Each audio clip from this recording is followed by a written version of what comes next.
Welcome, everyone, to another episode of Cinematic Realms. I'm your host, John Webster, and with me, I have a really special guest today, Chloe from Girls Gone Canon. Thank you so much for coming on, Chloe. Hey, thank you so much for having me. I'm really excited to. I was always wondering, what's my John Webster flick going to be? Right? I'm like, when am I going to get chosen? And the call came. Here I am, and I'm excited to talk about Dune. I would have, like, if I had known that was a thing you were thinking about, I would have asked you on much sooner. But given that you are the lead sandworm from Dune Yes. 2021, I knew that if I was doing this, I'd better go ahead and ask you. Speaking of which, we are talking about the film Dune today, or Dune Part One. And to be clear, we're talking about the newly released film and not the David Lynch one, which I haven't actually seen, but yeah, maybe that'll come at some point.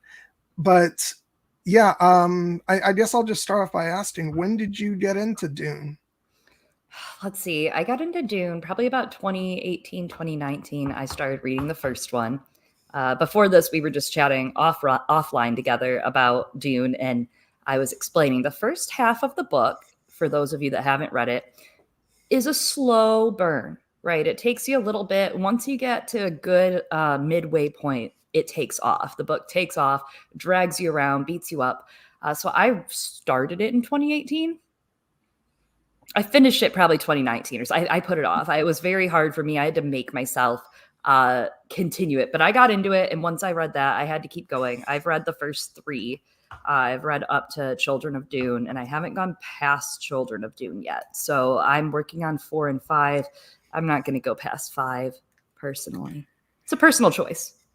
Yeah, I've had this in my collection for a couple of years now. I just haven't like It's pretty. Look at that.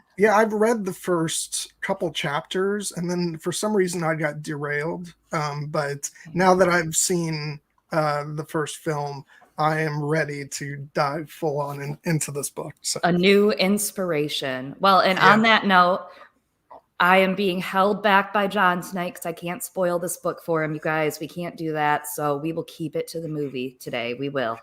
I know there's going to be some people in the chat cursing me, but like, guys, I want to be surprised. Now, granted, I'm not going to hold off until the second film to be surprised. I'll be reading the book, so I'll know what happens sooner or later, sooner rather than later. But for now, I do want to be surprised. I have to say, I'll let you go first with reactions as someone who came to this, knowing the book. Like, what was your reaction to the film? So I got to see it in like Dolby Digital, super surround sound. Like it was the first movie I've seen since the beginning of the pandemic. So I saw it surround sound, Dolby Digital, in the chairs that like the sound is in the chairs and like you feel it, right? You feel the sound shaking you.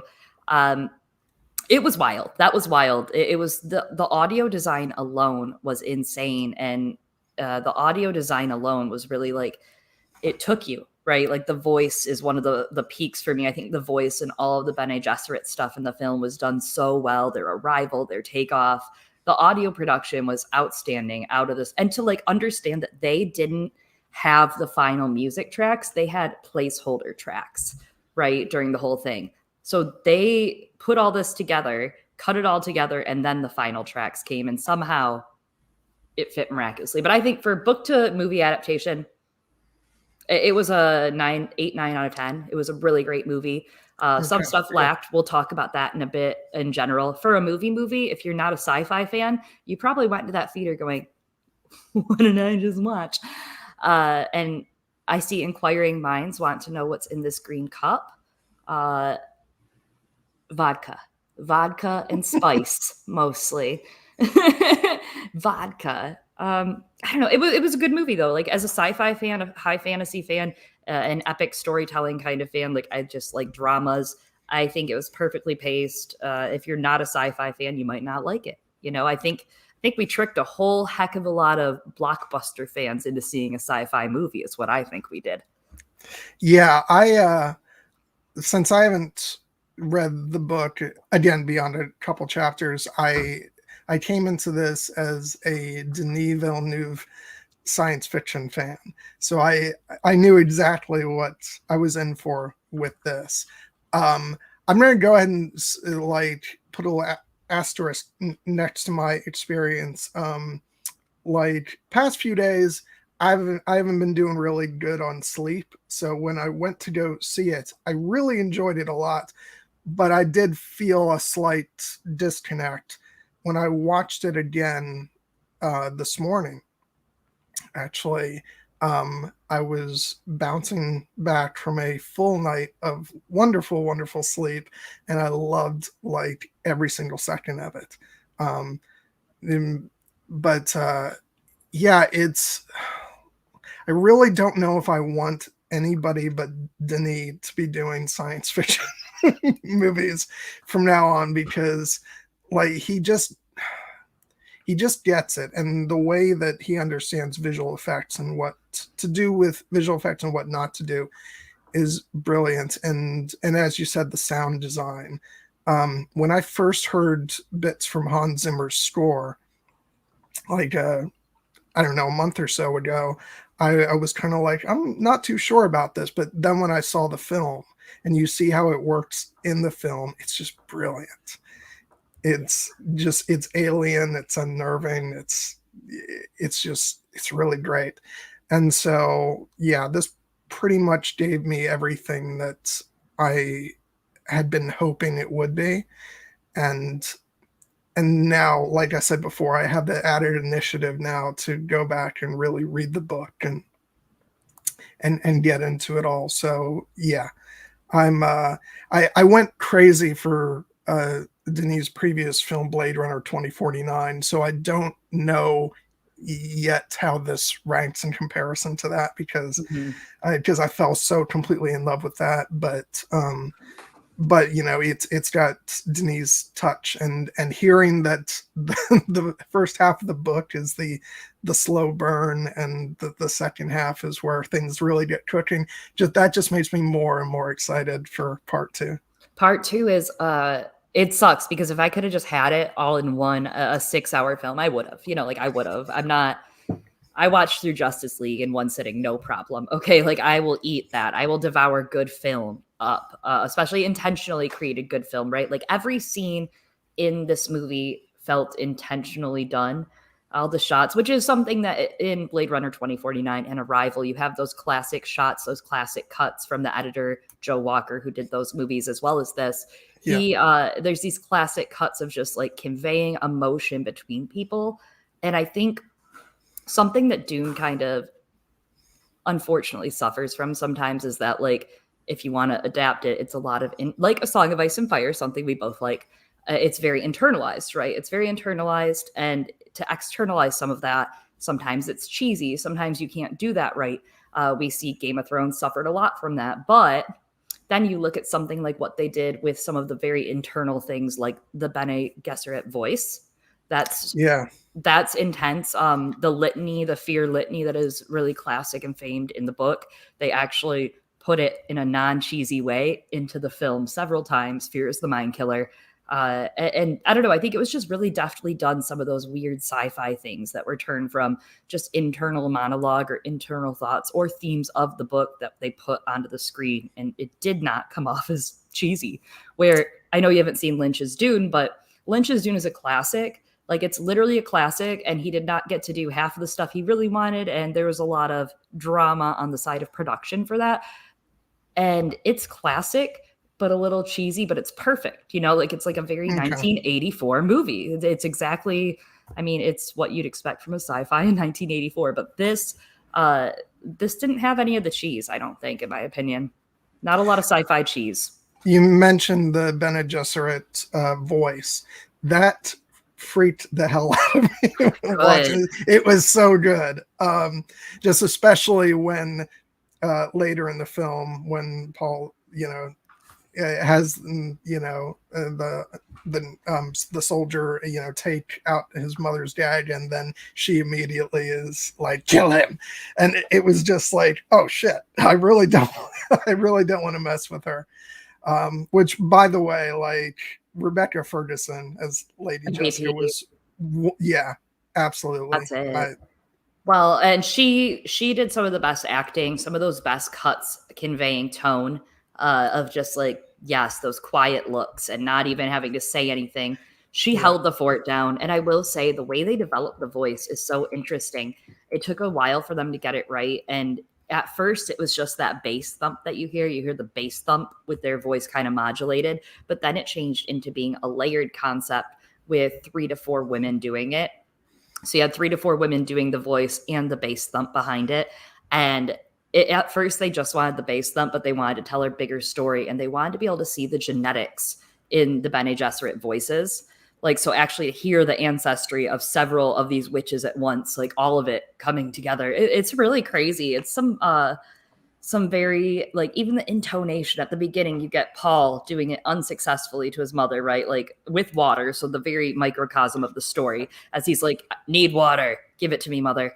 But that's weaker. It's a weaker thumping. It's a weaker layering. But then when you have later on Charlotte Rampling playing the High Witch, playing Helen, she has high level skills. And so you hear the bass thump and the come here, and there's no delay between the two, right? Like you just yeah. hear immediately full force, where Paul's was just kind of a slow fade in and it wasn't quite there. And that's really intense. It's really well done.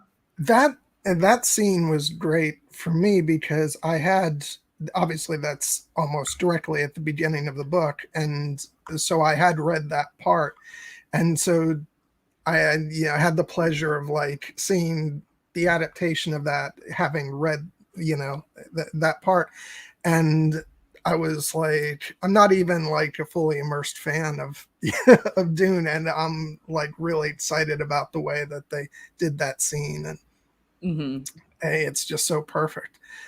But yeah, no, the bit at the beginning where I like where it starts off with the voice and the fact that it's a comedic moment where Paul's like talking to the glass. He's like, Yes. give me the glass, and she's like, the glass can't hear you. Well, something that I love too is the set dressing, right? I think there's some really distinct set dressings, and I love opening on Kaladin and just how like Grecian and kind of slick and modern it is, and full of water, of course. But of course, it's mimicking House Atreus from Greek mythology, House Atreides, and kind of the House of Atreus, the House of Atreides, and their tragic story. And there's just something interesting of how it's embracing that royal, very royal and slick look at the start, and then changing to Arrakis, where you have those crazy doors. I love the doors. That was very Blade Runner, right? The moving doors, having to close them. Oh yeah, I love that. And the Harkonnens going to the Empire and like seeing that dark, gritty. I'm glad this wasn't just like a Snyderverse gritty movie, is my other thought, because I really think it could have gone too hard into dark sci-fi and trying to be dystopian, and that's not really Denis' flavor, obviously. But I'm glad it was reserved for them. The Harkonnens, like they kept that image about them.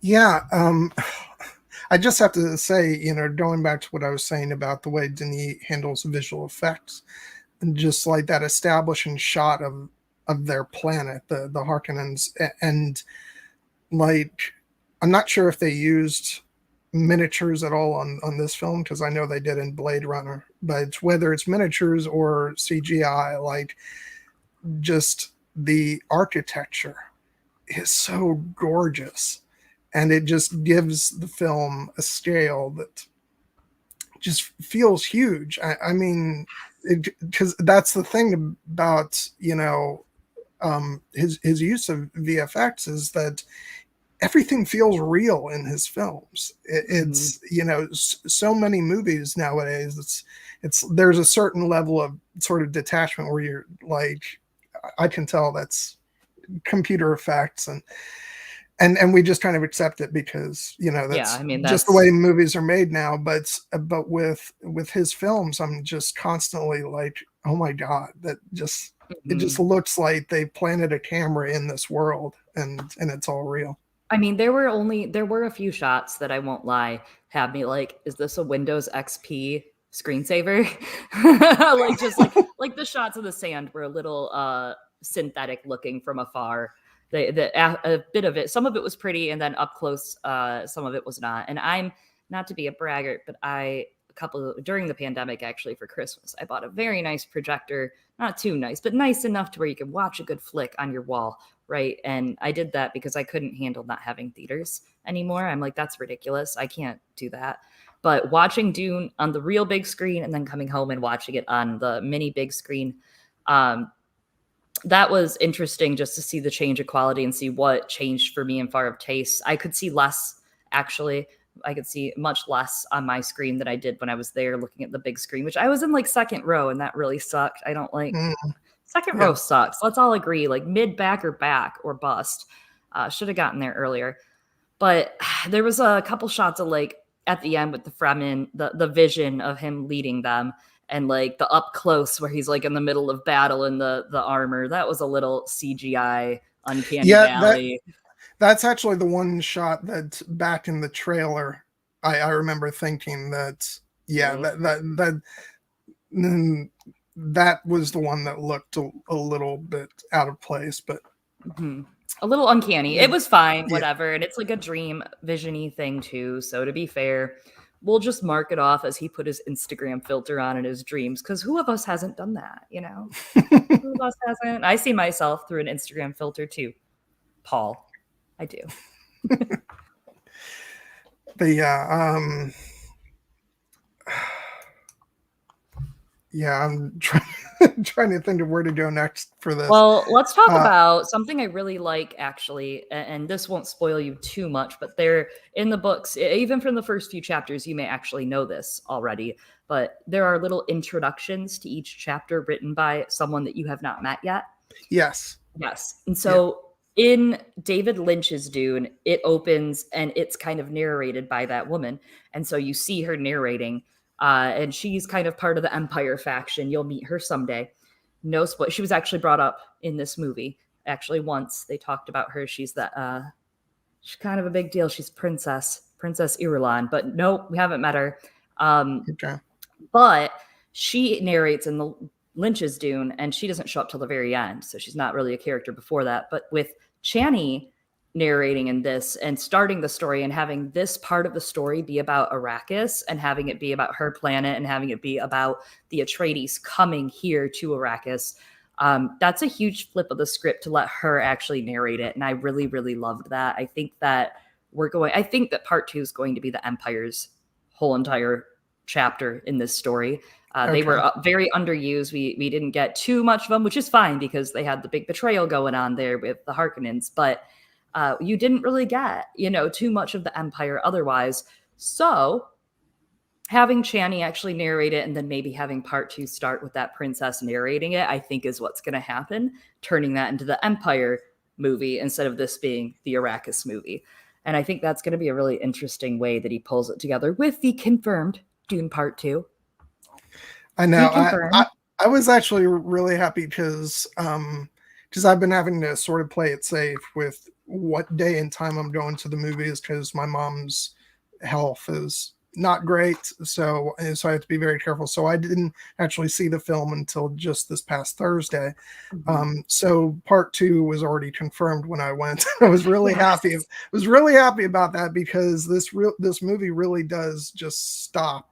It's it's not like they made a complete film out of half of the book. It's literally like half of the story, and then it stops. It's got a great stopping point. But yeah, I came out of the movie and I immediately texted the good people who are here in this chat now. I was like, if we weren't going to get a part 2, that would have been the worst tease in the world. Oh yeah, that would be the biggest fictional blue balls that have been ever given to anyone. And I was worried. That's something that's like, I saw some people talking in the chat about some of the Duncan, Idaho fighting going on and how some of that wasn't very smooth.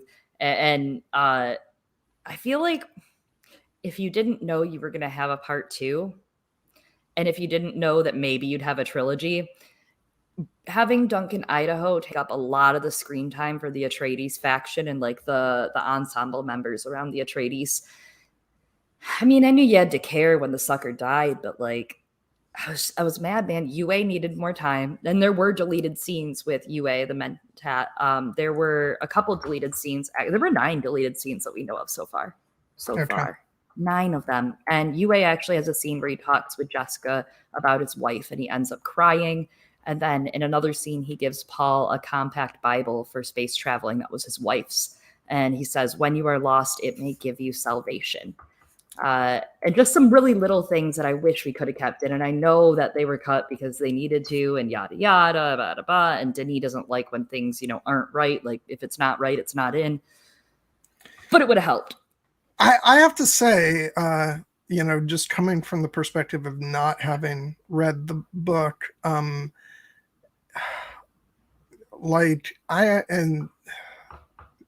the stuff with UA, because I actually already knew that he was going to be the traitor, because I think that's revealed fairly early on in the book. Mm-hmm. And I actually thought they did a really good job of like you had the early scenes where he's kind of warning Paul about Mm-hmm. the Bene Gesserits and their own kind of what's the word I'm looking for here?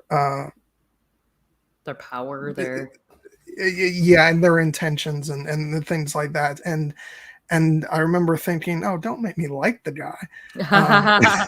So I mean I can probably see it from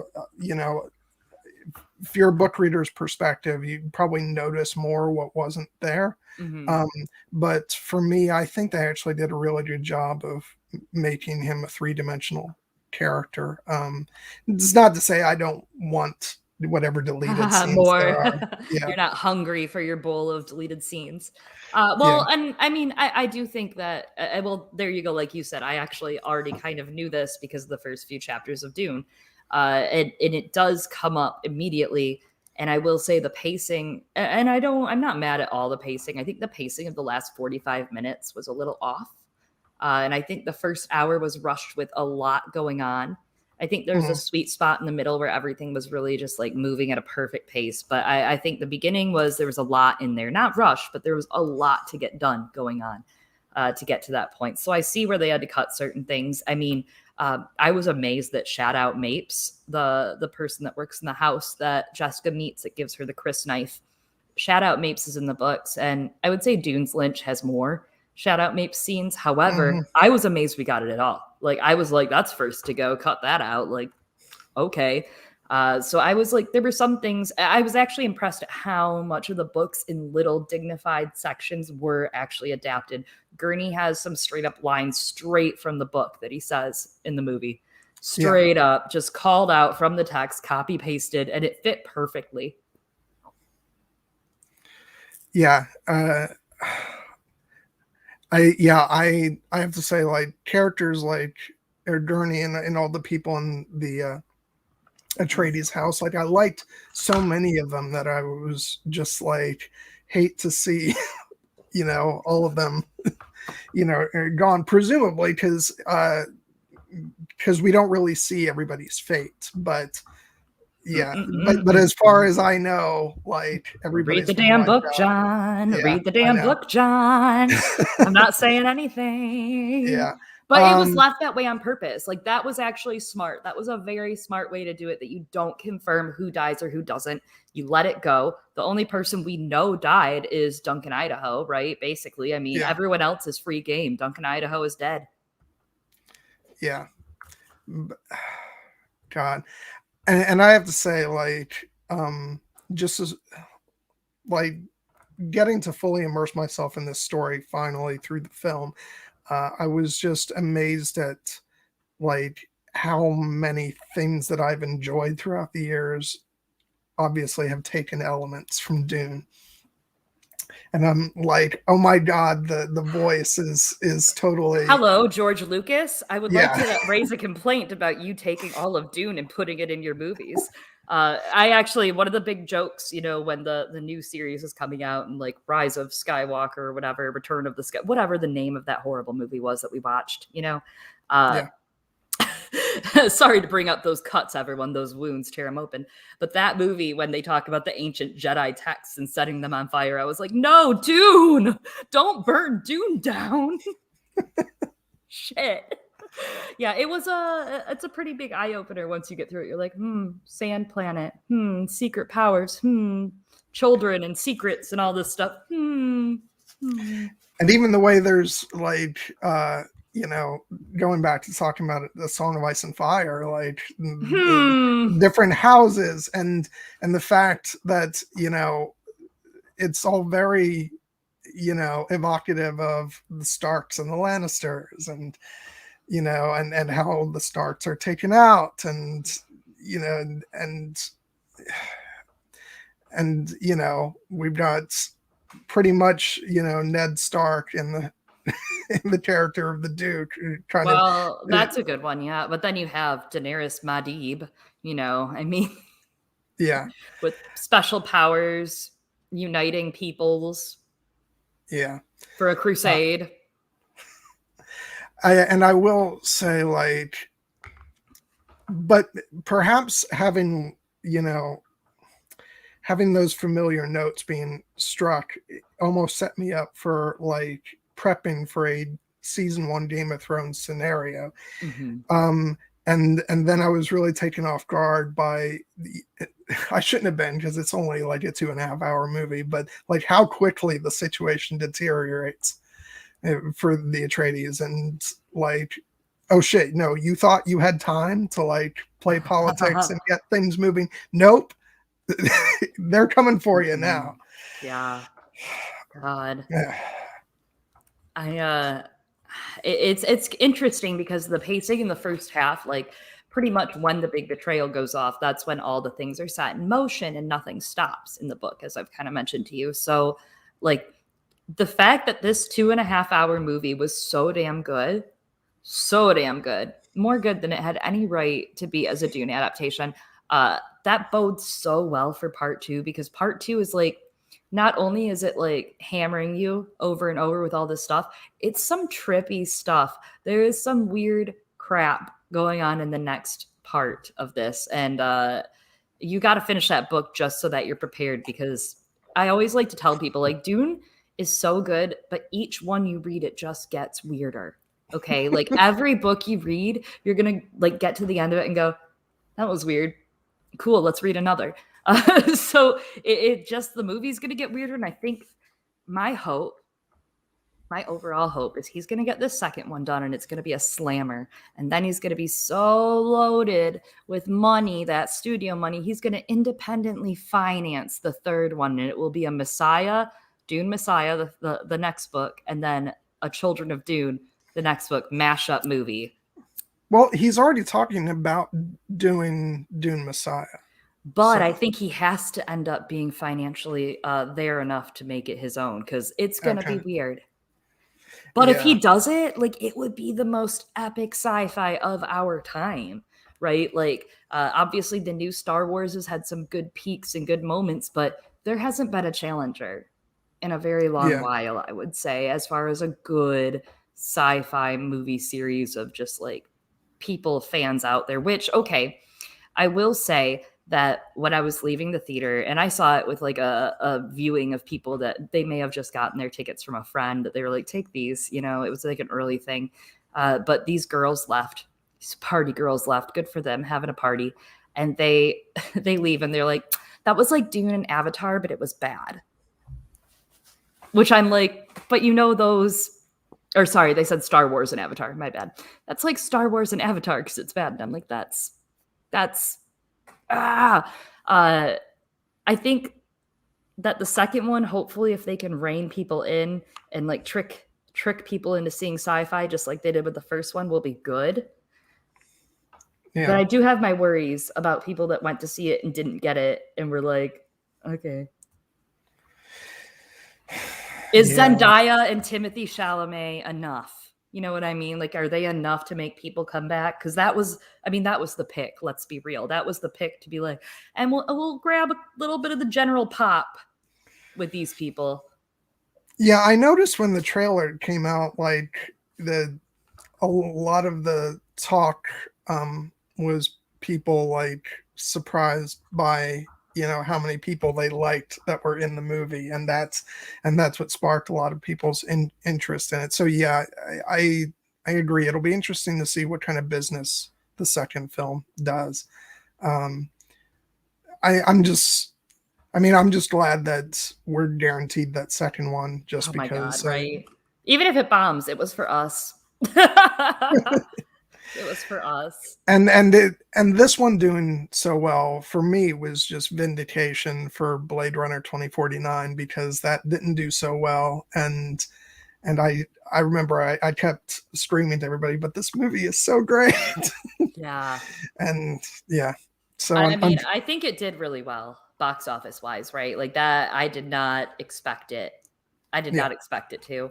And it did amazing. I mean, it beat some of the other movies that have come out lately. And the weirder thing is, I believe over in Europe, it was open September 15th, right? Like I'm pretty sure it was way early. It Oh aired yeah. September 15th out there across the pond. So uh, we were kind of clambering at the bit to get it here, I would say, just from what I've seen of all of my friends and our friends. I think it did really well, and I think that that's a great stepping point, especially that by the time this comes out in 2023, you can film 2022, so 23 or 24 early. I think that maybe life will be a little more sane, and we'll all be able to see more movies, and we'll be good. But maybe not ever again.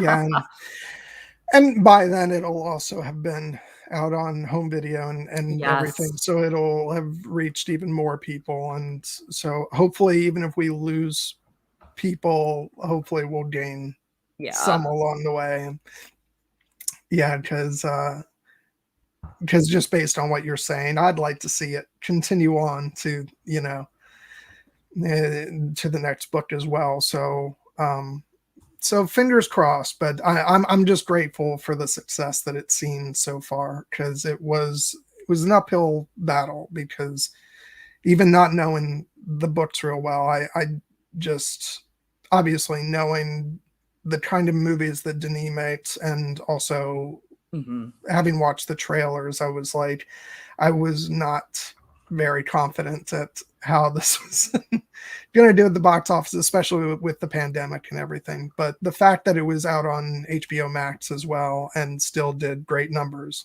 uh, I'm really very interested good. in how that counts because it really seemed I was very interested in that. Like, of all of the streaming services, Warner Brothers and HBO are pushing it. They are pushing it so hard as far as not just this movie, but every movie they're releasing with like equal status. Where then you have Disney being like, I'm guaranteeing my screening money, give me $30 or $40 or whatever absorbent fee it is there. And Hulu isn't obviously doing stuff like that usually. Netflix doesn't really have that. They have their own stuff they're putting out. So it makes you wonder. I mean, obviously, all these numbers are made up that they have for streaming, right? It's all just made up statistics. But I think they're very committed. It feels like HBO Max right now to like being the leading soda pop brand for movies, right? Like of the handful of streaming services you can buy, they're out there. They are trying, and this was a really good push for them, especially like but they bet on something so weird that they took a Yeah. bet on a kid with a dream, on Denis Villeneuve, a kid with a dream for this movie. And I mean, those visions. Oh, can we talk about the visions? I love a good vision. And that was really trippy for me, because again, like, I'm guessing that they all mean a lot more to people who know the rest of the story. Mm-hmm. But for me, I just kind of, on my first viewing, I just kind of took them as they were coming. And then on my second viewing, I was really able to realize that what we were seeing were like not just visions of the future, but like possible visions of the future. Because we have, uh, forgive me, I'm gonna have to look up names because I'm not I'm not there yet. But the character of Jamis, I think his name Yep. is, we see him as a potential like mentor figure in the visions, only for Paul to duel him and then have to kill him. So I found everything with the visions really interesting, because everything always seemed to be in motion. I love that vision so much of Jamis throughout the whole, like, the little glimpses of Jamis. And that one specifically at the end, right before he meets Jamis, that showing those alternate paths of what could have been. Jamis still is his mentor in the way that he taught him about life in the desert through that battle, right? And even the idea of like the life's water, right? Like he killed him, they shared his life's water, which you'll see as I'm sure that will be celebrated and be a big point in the next one. Because I know that was kind of a downer for some people. They thought it didn't mean as much, which I think I could see that abrupt cut could feel that way, but I think they'll explore it more. But that vision, he's actually, if you pay attention to what he's about to do, he's telling Paul how to ride a sandworm. Yeah. And as he stands up with his tools to go do so, that's kind of what's happening there. So I hope that we get to see something like that in part 2. No Jamis, but we'll think of him fondly. But the one thing I will say is like they tried to show rather than tell when it came to life's water and it came to explaining like how important the water is. They did try to show instead of tell, which I think was really nice for most parts. But I think the emphasis at the end, like visually, Kynes' death, Liet Kynes' death, which was one of my favorite parts of the entire movie. Not that, but Liet Kynes in general. I want to say that, like, you may know this already, but Liet Kynes is not a female in the book. It's a male. And I will say that the way that Kynes was portrayed and that she was able, I mean, Paul says to her at one point, he says, I do want to say to Through the Moon Door in the chat, I think that's Yogi. Yes, Yogi, they do drink their own piss. That's the whole point. Bear Grylls style. But Kynes, like when she is killed, her life's water spills out, right? Not her blood. As they hack into her still suit, her water, her life's water, which is more important than having blood there, spills out. And even when she's on the ground dying, like it's like still gushing out of her, and there's no red, there's no blood, there's just water. And I think that was really powerful. And I do hope, especially as we get more and more into Arrakis, into the deep of Arrakis and the next part, I hope that stays a focus because they did a great job with it. And actually, I didn't even fully know what was going on in that scene the first time through. I was like, why is she activating the thumper? And then she gets killed. But then you get to the end of the movie and you see one of them riding, a sandworm. And I'm like, oh, okay. She was getting ready to ride it. That's why she was calling it. Yeah. So, God, that was just so cool. And it just makes it all the more frustrating that they get her in that moment. It's like, no. The book death version, I will say, like, I liked so much of that. I was book like hurt about it, right? Because there were parts I really had wanted to see, especially, like I said earlier, the internalized monologue being able to be externalized so easily and them working in little things that were really just thoughts in people's heads in the books.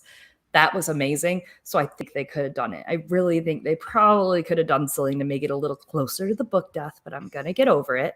And there's a big spoiler. I cannot tell you about who she is in the grand scheme of things. I don't think it was made clear of her relation to some of the characters already in the story. She was very secretive in the movie about it. You're going to learn in part 2, like immediately. And I'm sure everybody that has read knows what I'm talking about. But I think the connection there that I'm not telling you about is really important. And I think that having Kynes be a female doctor living here in this society and traversing between both worlds of like the houses and then going back to the Fremen, I think that was so well done and had such like emotional resonance with the way it was presented. And then also having her as more of a Mother Earth figure, right? Like having her be female also like gives you Gaia. I mean, she hears the earth. She hears its cries. She gets it. She's Mother frickin' Nature. And I think it was like a powerful change. I like it better than just like the bland, probably some sort of ambiguous person of just some dude in the books, where then her death made it really cool. I'm actually, that's one thing I'm bummed out about getting, for when I do go read the book. It's like, oh, damn, it's just gonna be another dude. But you know what, his death, and like I said, when you get to the second half of the book, his death is like such a cursor in the middle of the book. It was the first part for me that actually made me really care about the series. It made me like go, oh, this is kind of poetic and horrible and sad and beautiful. Because one of the things that Kynes is thinking as he's about to die is like, they've thrown me in the desert, my favorite place in the effing universe, right? Like the place I would kill and fight for and do whatever for, the place I've always tried to protect. And now they want it to kill me. Like that's how they want me to die. They want me to die by the thing I love. And I love that Kynes looked him straight in the face in the movie and was just like, I only care about Shai Hulud.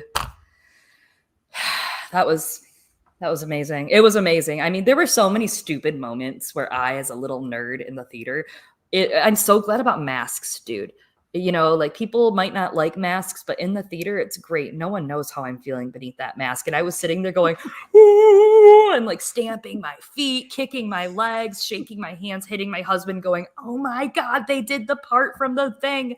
And he'd look at me and go, oh no. But like, we didn't know what we were saying, right? Because we had masks on. So it was just, oh no. It felt more realistic, like the movie that way, right? Like we too had our still suits on. Yeah, and Alan is saying here Charles Dance for the Emperor. You'd be able to judge better than me since I haven't read, but that would be a good one. I've seen a couple people say that. You got to have someone strong and commanding. So I think Charles Dance would be a great choice. I mean, we've been fan casting a lot in our Dune group chat. A lot. I'm always up for Charles Dance in pretty much anything. So yeah, I support that.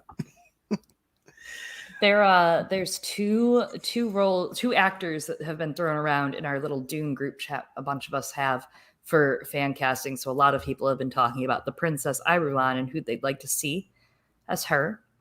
And this is gonna get you.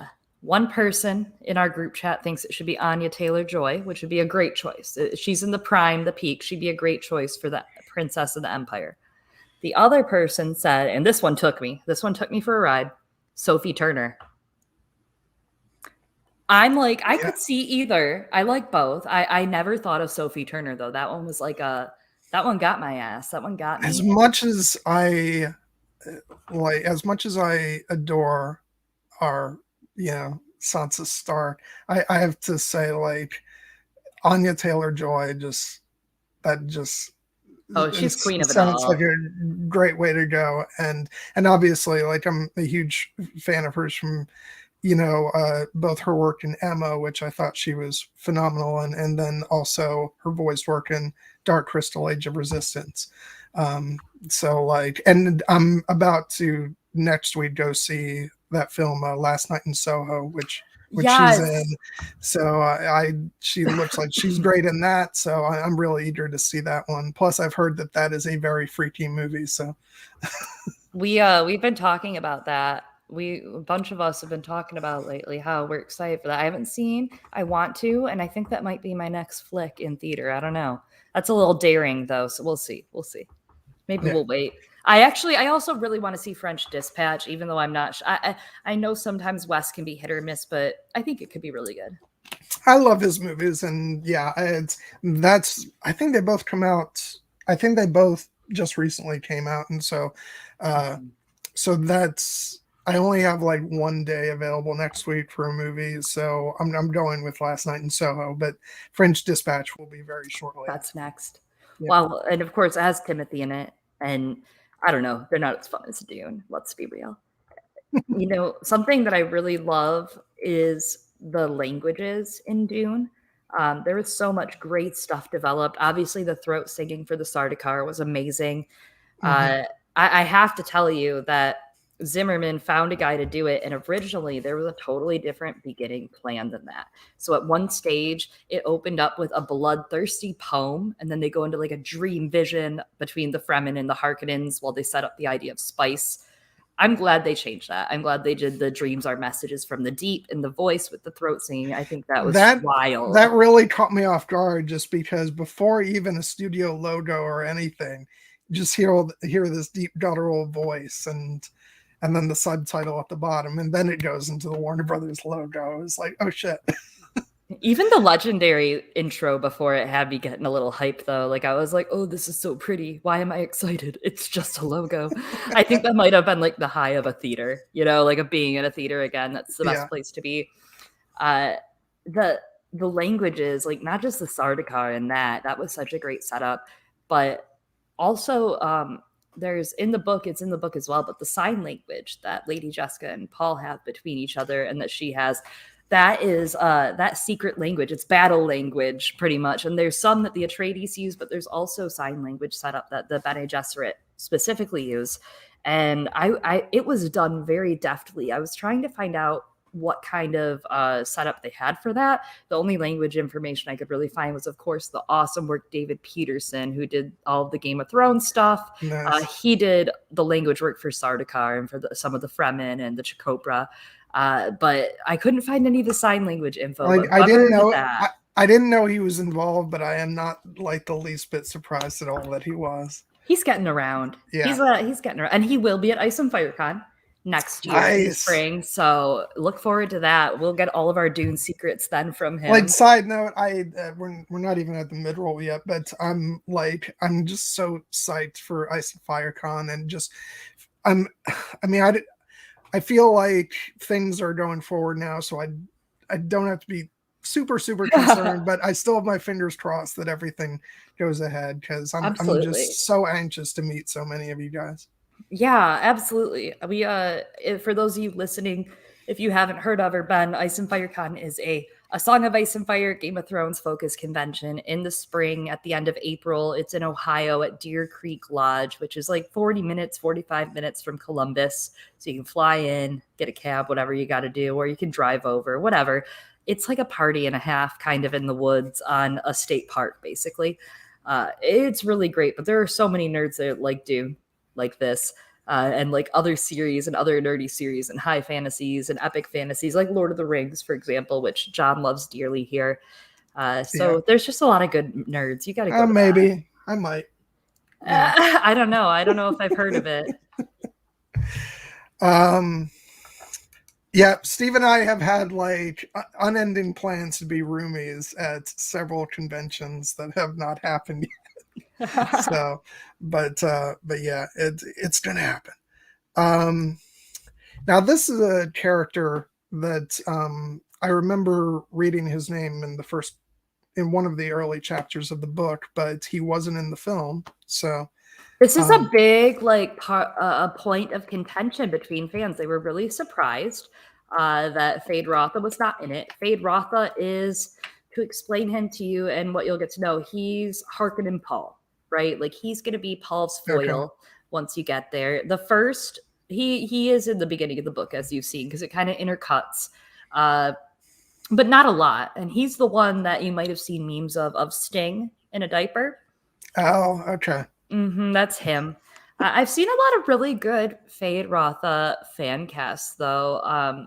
Everybody's jokingly like Harry Styles.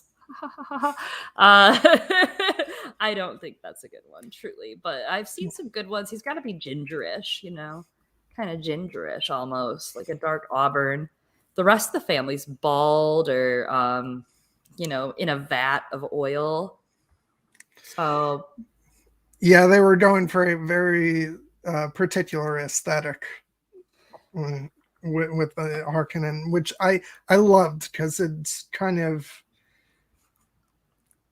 it was all very creepy and fit in with, kind of some of the little bit of some looks that we got in Blade Runner 2049 too. And yeah, I'll just go ahead and pop up this image of the Baron. Amazing. Oh my God, Stellan Skarsgård. He was just absolutely brilliant and terrifying. And again, to bring it back to the grittiness of the Harkonnens, right? Like, yeah, they really saved that grittiness and darkness just for them.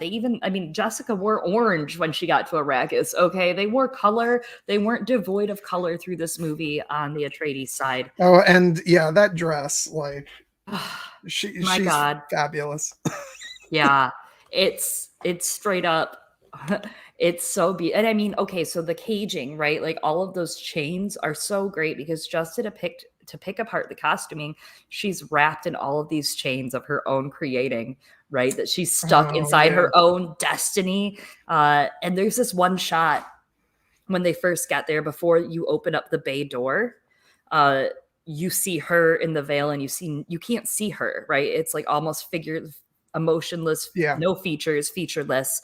And then the door opens from the ship, and as the light comes, you see her face, and it's so good. Oh, it's amazing. Yeah, and that's the thing, like, that I have to really rave about. Not, it's not just with this film, but really with all of Denis' films. It's just the way he's able to evoke just a feeling with the way he does the images and the sound and the way everything comes together. And so that even when you're just like watching like a dress like blowing in the wind, and like in that scene, it's just so evocative, and it just takes my breath away. That's why I fell so in love with Blade Runner. And you know and so there's so many moments throughout this film where I'm just like, I'm holding in my breath because I'm just watching the beauty of it all unfold. And that's why I was really excited when I knew he was doing the film, um because yeah, even not being familiar with the story, it's just I knew that he was going to deliver, not just visuals, but an overall, um just feeling with the film. And I'm glad it turned out so well, because now I think I'm going to go read the book and I'm going to be like a full-on fan. And Good. yeah. Good. I expect DMs. I expect, messages. I can't wait till you get through it, till you go, oh my God, what? It gets so trippy. And, you've already seen, I mean, he did include a lot of good peppering, like the scene where we discover Jessica's pregnant. That vision there is nuts. Her holding the baby. That's my girl right there. That's my daughter. Yeah, I that completely took me by surprise, because that was like, I didn't get it. I don't believe I got a hint of that from what I read in the Mm-mm. book. And I was like, oh shit, that's a plot development I didn't see coming. Um, so yeah, I'm interested what that portends. And There's a lot that is kind of left out of that because again, it's very internal.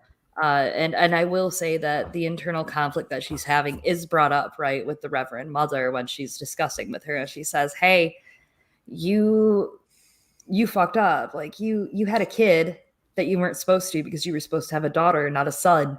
And she's like, "But I wanted to give him a son. I loved him. Boo hoo." And they don't really reflect on it too deeply, but she's not his wife, right? Like Lady Jessica is yeah, his concubine. Uh, and he even says, "I should have married you. I should have yeah, married that you." that's actually, I feel like that's the only moment in the film when that's actually delved into, because otherwise I think you might assume that they were married. But it's just that one comment, I think. Um, I do so wish there was more, and there are some deleted bits that would have set it up further, in my opinion. But I do wish there was more setup with that relationship, because we do get a few fleeting scenes of their little, like the hand grab on his neck before they get to Arrakis when they're the night yeah, before they leave, and just the little intimate moments. I really love the intimate moments between Oscar Isaac and her. I would have hoped for a little more, and maybe we'll see some little visiony things of him in her mind again. We might see something in the next one, but they might give Oscar Isaac a little guest role, you know. yeah. No, I really liked his performance a lot, because I think he gave a lot of humanity to the Duke, and just the way that he and Timothy Chalamet acted off each other. You sensed a really good father son, relationship there. And I did like the touch where he's like, I wanted to be a pilot. It did recall his Star Wars role for a second. I laughed at that. There was also this moment when during the betrayal that he like looks up before he's about to get taken down, like when he's like looking around, and all I can think of, somehow the Emperor has returned. Oh God. Less said about that, the better. No, he did great. He did great as Daddy Leto. Very daddy-esque. I can't believe that in the last 10 years, in the last decade, Oscar Isaac has gone from playing 20-year-olds to playing 50-year-olds. That's really impressive to me. You know, he skipped a couple generations, and here he is. He's ready to be a dad forever, a middle-aged dad, and I love that for him. I think the character is just so tragic because I think even as Oscar Isaac said in one of his interviews, like he comes into the story a doomed man right off the bat. And there's something so chilling about after he, uses his ring to, give the stamp on the document, and he's like, so it's done, and signing your death warrant, and then the other guy's like, it's done. It's just so chilling. It's like, yeah, you're dead. That's what's happening there. That is part of it that like is kind of more subtly done in the book in some aspects. They had to like kind of bring that front and center fast, that he was just like, we're doomed.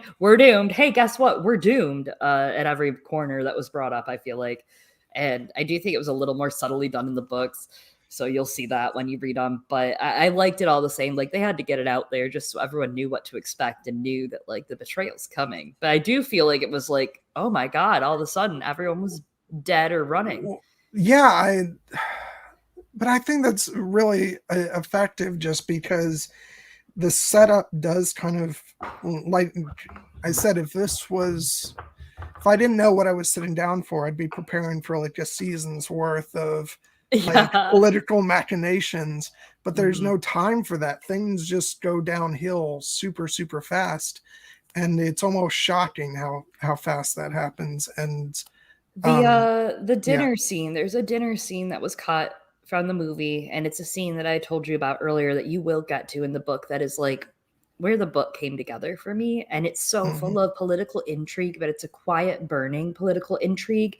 And you start to understand they're doomed in that scene. Like as you watch the people making eye contact and making snide remarks, and just some of them getting it and some of them not, you realize, oh, you're all really doomed at this point. But that sets up some of like the members of the house more. It sets up Jessica and Leto's relationship, Paul and Leto's relationship a little more. And I think it was recorded partially. It was written and it did get dropped. And no Dune adaptation on the big screen on film has done that out of his or Lynch's. And it's one of those scenes that I'm like, you idiots, you should have done it. That is like one of my biggest. I have maybe 3 moments that make me go, you idiots. 3 things I wanted to see and I didn't get them, and that's okay. But yeah, it'll be interesting once I get to that part in the book and see how I feel about one. Speaking of all of this, there's a part that I really like because of how like how they still don't seem to get it. It's when after they meet with, I think his name is Stilgar. Yes, Stilgar. Yep. Stilgar, and it's when he walks out of the room, and I think, God, characters' names are going to come to me at some point here. I'm going to get it. When Halleck, I think he says, I don't like him. And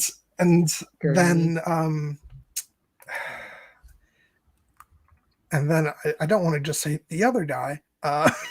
Thufir? The Mentat? Thufir? Yeah. When he says, our efforts bear fruit, and the dude says, but it'll take time. It will take time. It's like, dudes, you guys don't have time. And it's just sort of sad that they think that, that they have something that like is already slipping through their fingers and they don't even realize it. I mean, it's so messed up that you see all those people from the Emperor's employ show up and be like, here you go, sign the stuff. Here's your planet. Here's the key. See you later. And then they fly off and they like shake hands with the villains on the way out. Like, have a good takeover. Enjoy. Have a good one. Yeah. Wave as they go by because it's that fast. And, you know, I have to come back to Thufir for a moment. He was a little underused as well. There are a couple moments. There was actually a couple deleted scenes of him. One of them that was deleted was Thufir and Paul after the Hunter Seeker attacks Paul. Thufir and him have a talk.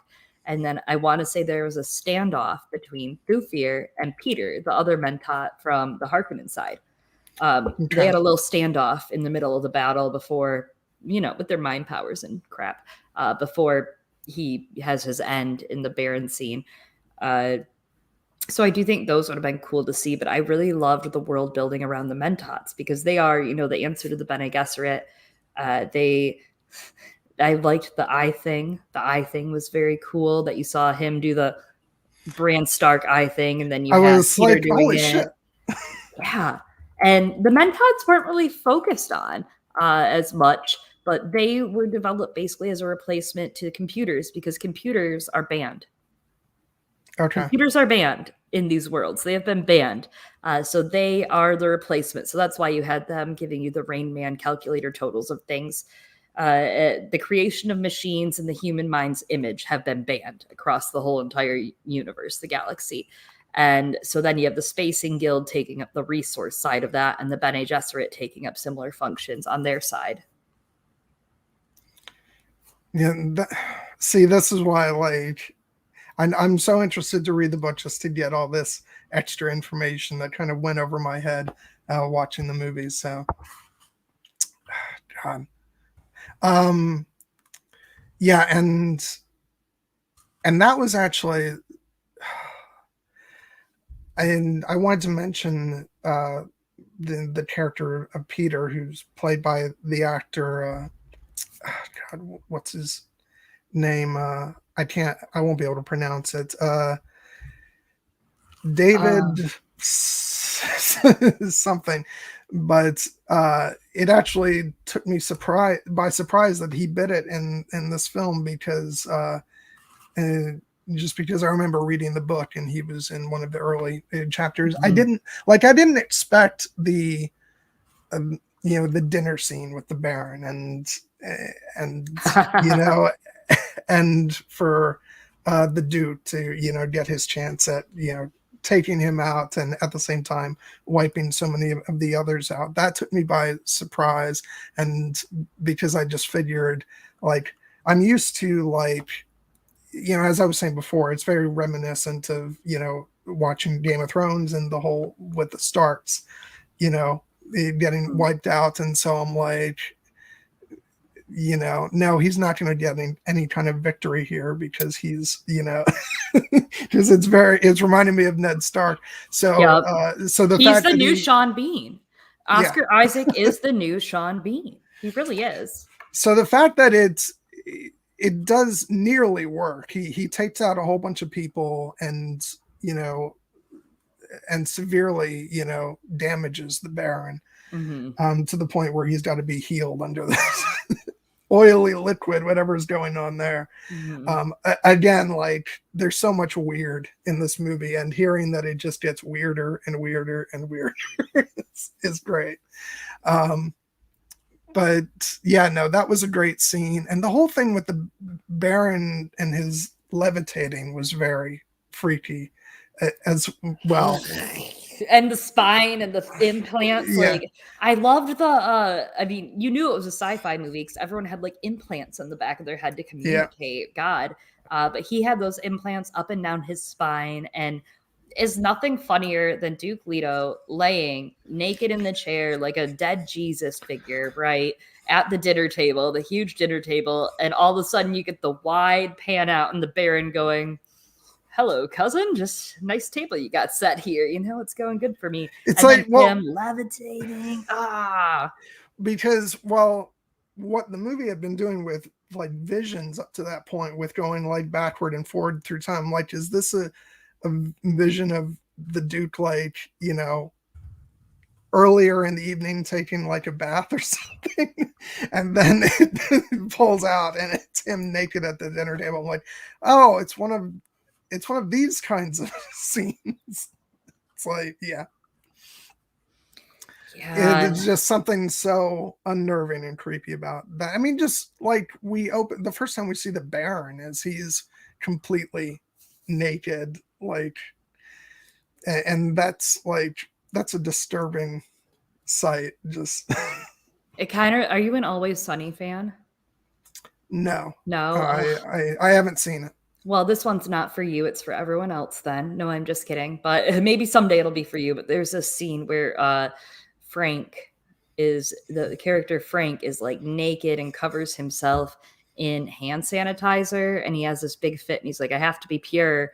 And that's pretty much what I thought about Baron Harkonnen the entire time. In fact, that could be a tweet. That might be a tweet tonight. Check it out. Might be a tweet. Yeah, that is how you see him in the books too. I mean, they really did bring him front. In Lynch's Dune, the Baron not only has a little bit of a fat suit on and can do the floaty craziness, but also he has all these like pus-filled boils all over him, just in case you didn't know he was bad, because fat people bad. I think I saw a clip of that in one of the interviews I was watching. I think they showed that. I was like, ooh. Oh yeah, it does make you grimace. It makes you cringe. He is like when I saw it in the Dune movie, I will say, oh, cringe. I was curious to what he was going to do in this movie, like to how they were going to present him. And I think he was fine. I think underplaying him actually was the right move. I think he was a little understated in some aspects. He wasn't overt. You had Raban, Drax, Dave Bautista, same person. You had Raban, and he's the emotional, like busting out. Part of me was like, that's just Dave Bautista doing crazy acting. That's just what he does. It's the norm for him. But that is his character in the books. He's like frothing at the mouth, wild, feral. So it was a good role for him. It was a very fun role for him, and I could tell he was having fun doing it. But the Baron is very understated. He's quieter. He like thinks more than the rest of his kin do. Yeah, it's it very much struck me of like the Baron being like, okay, calm down, think for a moment. Like there's more going on here than you think. And yeah, God, so good. And again, it just brings me back to how effective that that sort of opening reveal of their homeworld is, with just establishing like the wide shots of the planet, and then like going in, and everything is so weird looking, and like you were saying, that's when they really delve into the like dark vibes, and then just seeing like the Baron butt naked. Yeah. And then have it, it's just something so, just the way they portray them, it's so unsettling. And I hate to come back to that like brutalist architecture they had, but it was so good, right? Like, and even to the point of like showing like them crawled back into their little hole as they plot to get back out of it. I really love. I mean, it's look at Star Wars. You got the brutalist of the Empire. It's just how it's supposed to be, right? You got the sands of Tatooine and the brutalism of the Empire. But thank God someone did this in a movie before. You know what I mean? Yeah. The movies that Dune was based on. I know that Stephen, he's been going on about Dave, but sorry, I can't talk today. Dave Bautista. And Stephen, I know you haven't seen Blade Runner 2049, but he has a small role in the opening of that film, and he's great in that, even though it's a small part. But like, I just want, not directors overall, but I want Denis Villeneuve to keep using him, because he's really good. And and this is not a slight against the Marvel movies at all, but he has so much more range than just being Drax and everything. I totally agree. Yeah, and so I'm really interested to see what kind of other stuff he can do. But Blade Runner was the one where I saw him in that. I was like, oh shit, this guy is super, super talented. He's not just, a strong Yeah. on-screen presence. He's got, real great acting ability. So yeah, more of him. And I hope we get to. I presume we'll see more of him in Dune 2 than we got here. So Yes. Well, and like I teased, the Empire and Baron Harkonnen's kind of section, those people come to the front. The threat of them was so simmering throughout this movie. And I know Aaron in chat had just said that he was so creepy, right, in the ceiling in the corner. During that scene, a book reader, knew what was happening. However, it was so good and so creepy that for a moment I was sitting there going, what is he gonna die? Are they actually gonna realize he's dead? That's a change from the books. He doesn't die. And I got upset for a second, and then he wasn't dead and it was normal, like it was what should happen. But it was that good that it like had me going, what?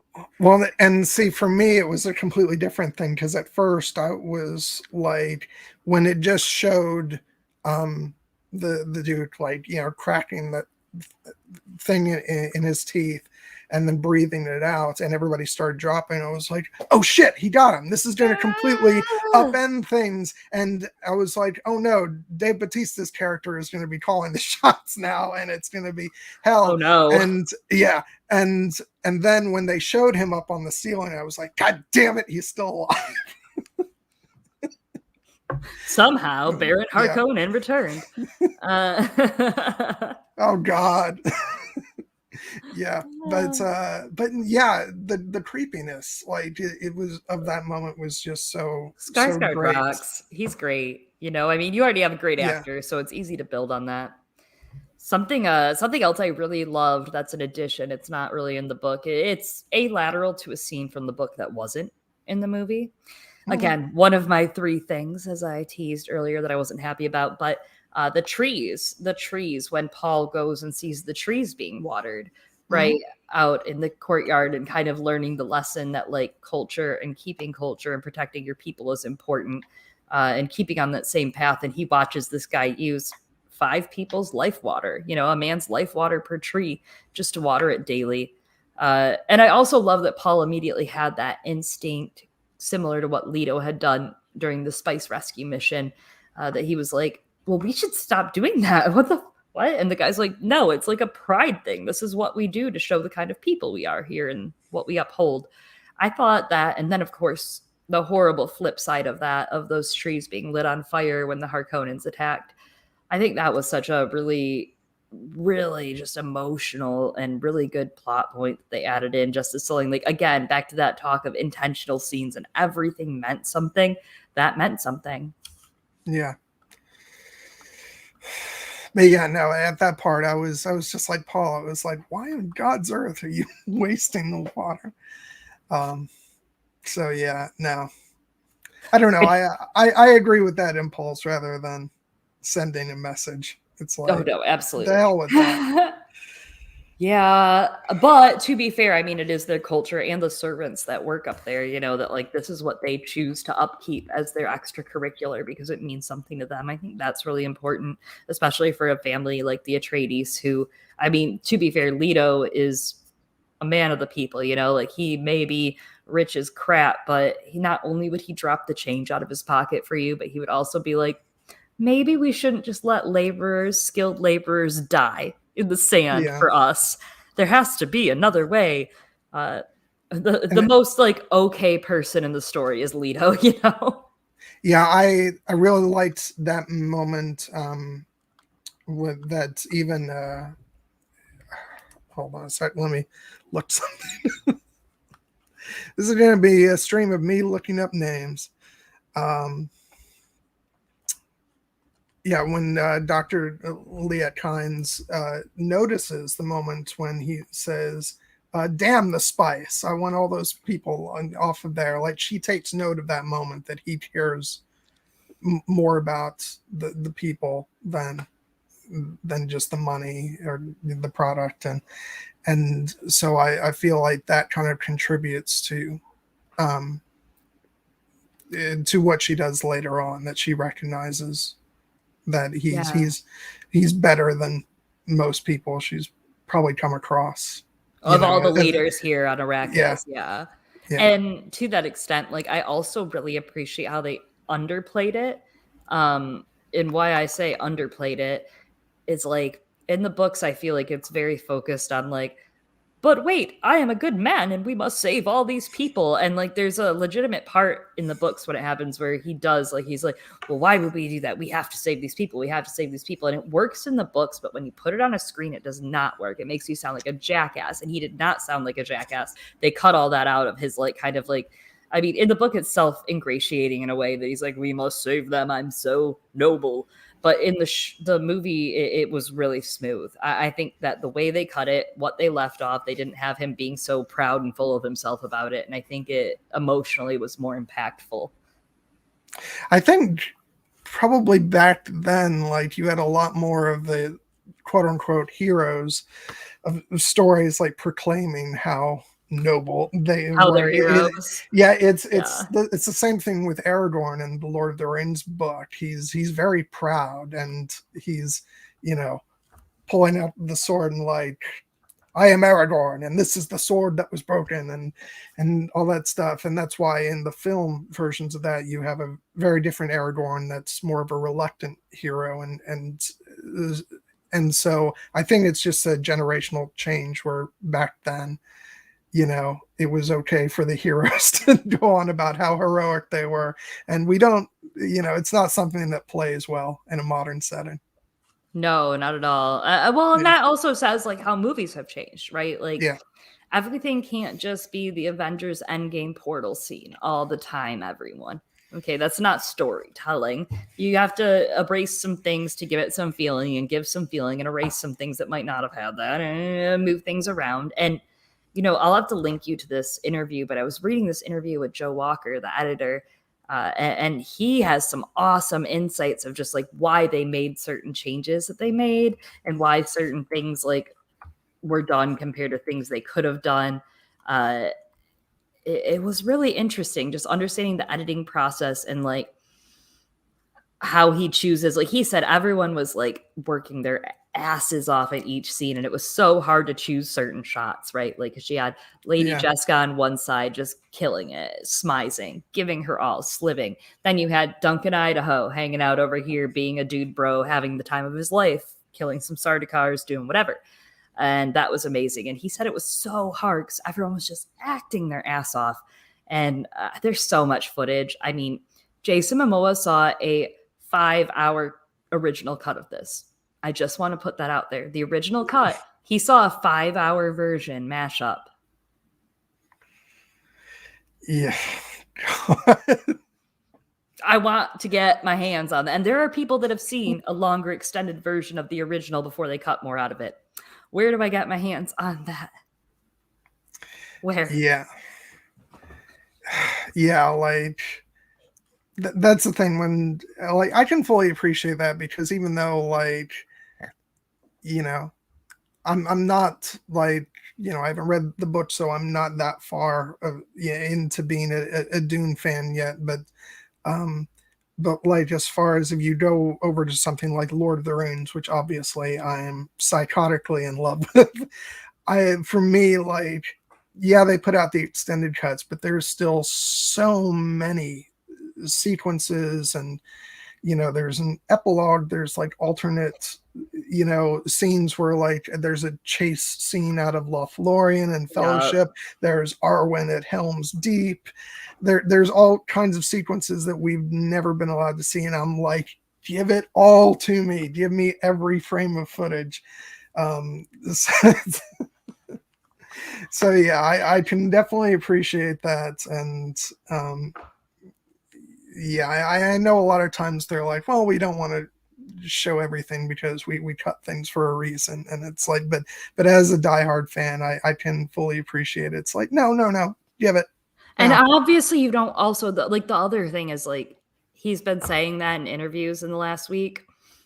And You have to say that right now because of box office numbers. Yeah. You know what? You can't like sit there going like there was more video and it rocked and you should all watch it. You can't do that the first like week and a half of movies come out in the States. That's not how that works. But I think And, there and might be a when different tune in like a year, you know, in a and couple years.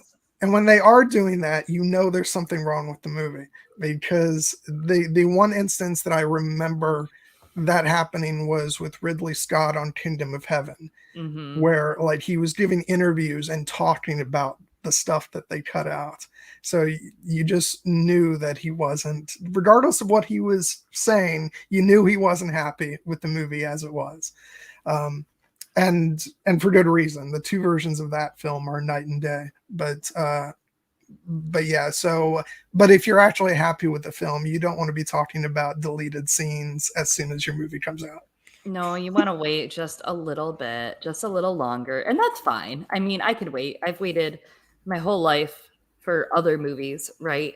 Uh, I don't know. I just want more. It was really good. It was really good. Even like all those tertiary characters were so good, and I honestly getting to the siege at the very end, that was awesome. Getting some of those characters, getting Stilgar in full, which I think that Javier did actually a decent job. I didn't know how I felt about it at the beginning with him in that role, but I think he really killed it throughout the end. Yeah, I thought he was great. You know, again, not being familiar with the character from the books, Right. but I thought his performance was great, and I really liked him. Now, before we go any further, I have just realized that I've completely skipped over the mid roll. We're now 20 Oh. minutes into the second hour, but let's go ahead and do that really quick. First, I'll just give you a chance to talk about you know, what you're working on, either with Girls Gone Canon or anything else. Let Absolutely. let people know how they can reach you too. Yeah, I have a podcast. It's called Girls Gone Canon, Canon. We do a lot of reading. Right now, we are covering A Song of Ice and Fire, point of view character by point of view character at a time. So we just finished up all of Catelyn Stark's chapters. We're now about to start all of Brienne of Tarth's chapters. That'll be a really fun sprint, and then we'll move on to a new POV character, which I cannot tell you about.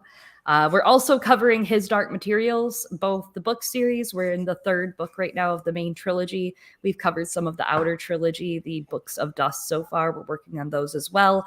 And we also covered the show. We've covered series 1, series 2, the adaptation over at HBO, Skybound, BBC. Take your pick of place to watch. But we have covered those in full so far, and we're very much looking forward to series 3. And we're doing a lot of other random books. We have some random one-offs that we want to cover here and there. Next month, we're doing a really cool episode. Can't share too much, but it isn't a Song of Ice and Fire themed episode. It is an alliteration for November. It's going to be something that starts with N. That's all I can tell. It's a character / also maybe an animal character in the books.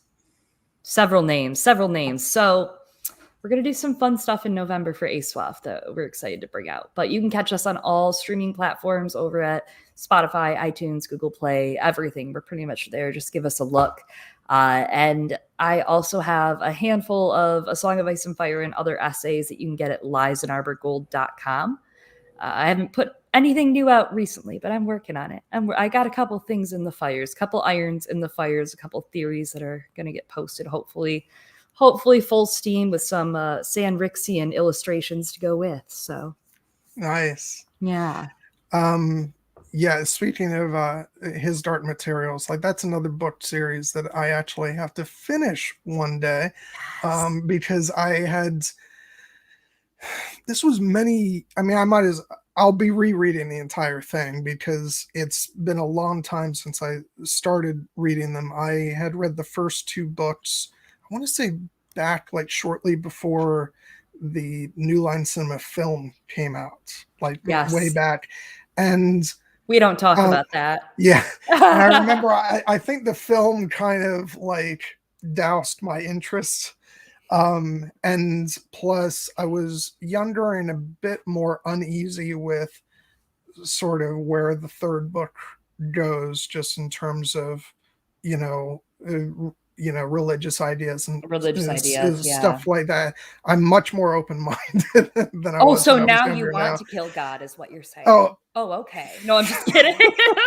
When you were younger, you didn't think you could murder God, but now you think God could die, is what you're saying. Interesting arc. Interesting arc, John.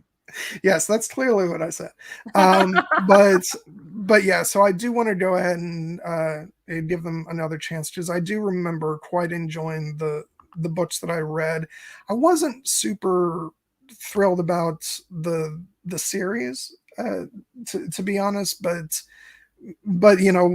once I read the books again, maybe I'll give the show another shot and see how I feel. But I do remember quite enjoying those first two books.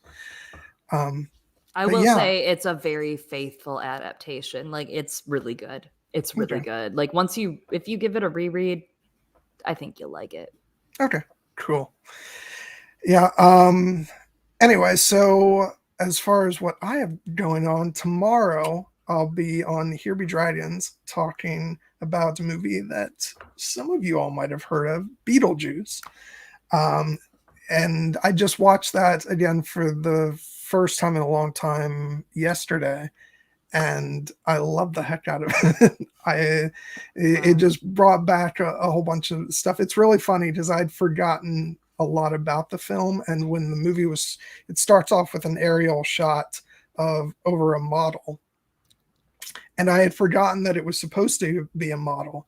And as it went further along, I was like, oh, I can really tell the older visual effect shots of this movie. And then it's revealed to actually be a model of the town, and I'm like, oh, okay, dummy. But yeah, we're gonna have a fun time talking about that tomorrow, and then next week on this channel, I'm going to have Christina, aka Lady Triple, back, and Oh, Christina. we're gonna finish our Pirates of the Caribbean talk with At World's End, which is the final chapter of the Pirates of the Caribbean saga, and don't you be believing anything else. What a commitment you two made to that. No, that's Yeah. awesome. I can't wait to hear that. I can't wait to hear that. Yeah. Yeah, and that's it. So yeah, let's go ahead and jump back into the movie. Yeah, where did we leave off? We've been all over the place, but why don't we talk about when Jessica and Paul kind of get into the desert, right? There's a lot of emotional stuff going on there that they both have. I mean, they both, with their training, their Bene Gesserit training, have realized that Dad's dead. They feel it when he dies. They both feel it. And the tent, oh my God, the tent scene is so good. The veins of the tent just running through it, and the water as they cry running through it, and the close-up of those veins on the tent, that was brilliant.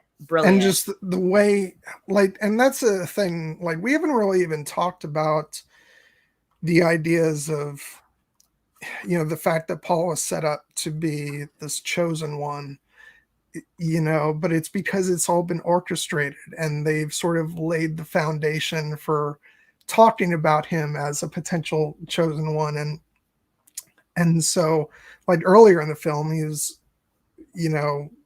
says, they believe what they've been told, to that. And this really comes to the head with this scene in the tent, where he gets very angry and lashes out with the voice, and he's like, get away from me, and talks about the Bene Gesserit turning him into a freak, basically. There's something interesting going on, right? That he thinks he's his father's heir this entire time, but he finds out last second, a little too late, right, that he's his mother's heir. He's not his father's heir. He's been trained his whole life to become just like his mother, to have to sacrifice and have to, like, hurt people and make these choices and accept this power, where his whole problem at the beginning of the movie is, what if I can't be like you, Dad?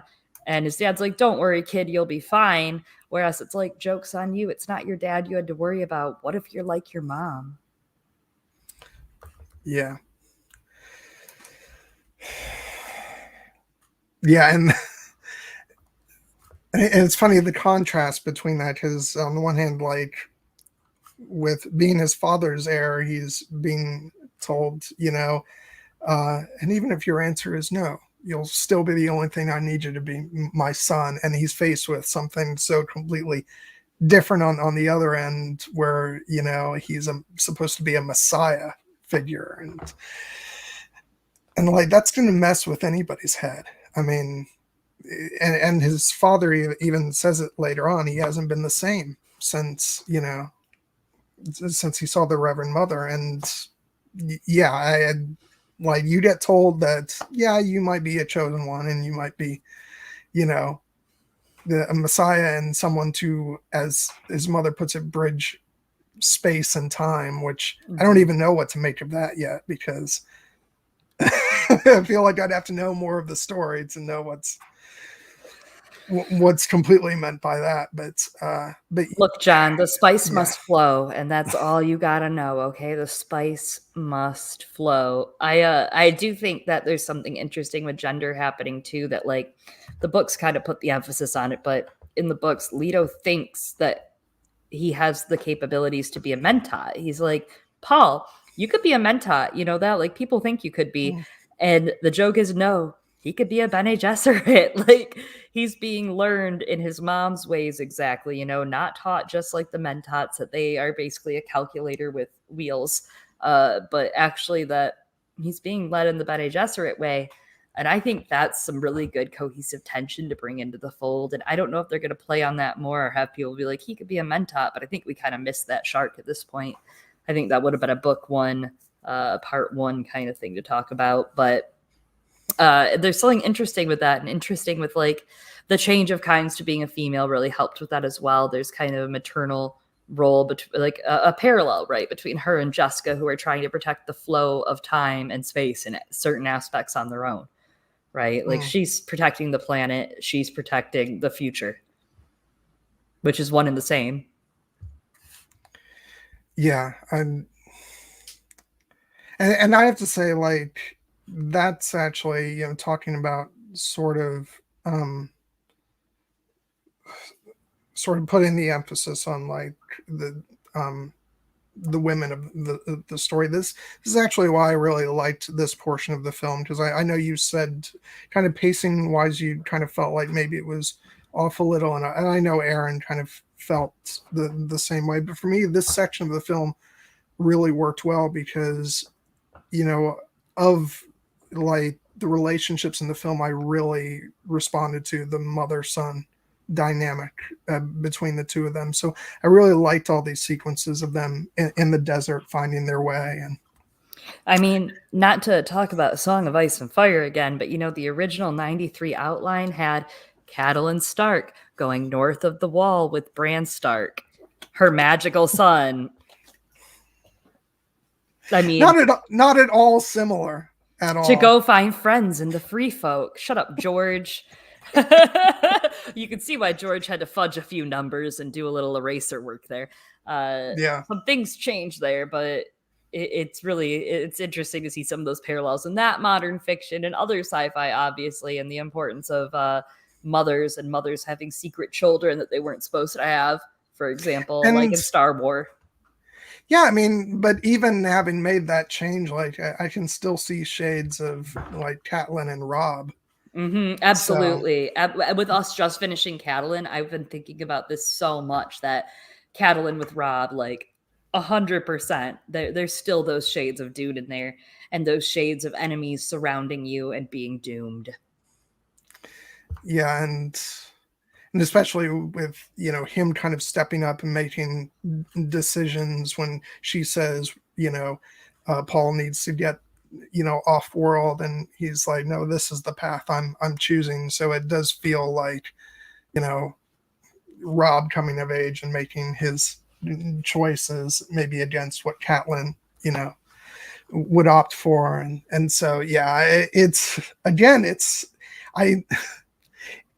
a lot of fun just picking up on these things that have had such influence in other stories. And it doesn't feel like, and you'd almost worry that it would feel kind of redundant after all these years of getting these other stories, but somehow it's all made to feel very fresh. So it works wonderfully. How do you feel about Zendaya? How's your feeling on Zendaya in totality as an actress in this and other things too? I only know her in a couple things, so Yeah, I don't really have, like, as an actress, I don't have an impression of her kind of one way or the other, because I really only know her from the Spider-Man movies. mm-hmm. And as far as this goes, she gets very little, because she's mostly just, you know, in the visions, and then we get a little bit of her in person at the end. I think she's doing fine. I just feel like I need to see more of her Yeah. character and her performance to make a judge. But everybody else has been so great, so I don't foresee her like not rising to the occasion Yeah, I with the don't second film. beyond the Spider-Man and I've seen a couple clips of her in Euphoria. I know she was in the OA. I didn't watch much of that. I never finished. I need to. I need to. So many people say I need to at least finish what was left of it.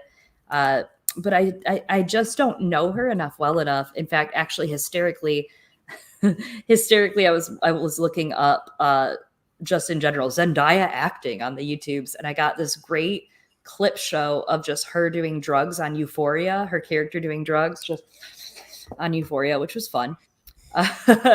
I liked her in the end. I hope that they do her well in the second part because she has some very important stuff to play.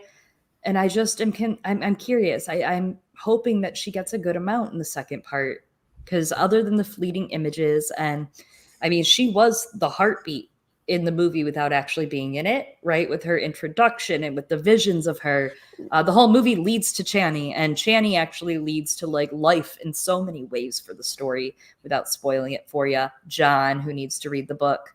But she has such an important role, so I'm excited to see what she's given as far as what to work with for the next part, and I'm interested to see how she's framed. We don't get to see her fight as much in the book. It's more off-page fighting, but she's a very skilled warrior, so I hope we get to see some of it on page.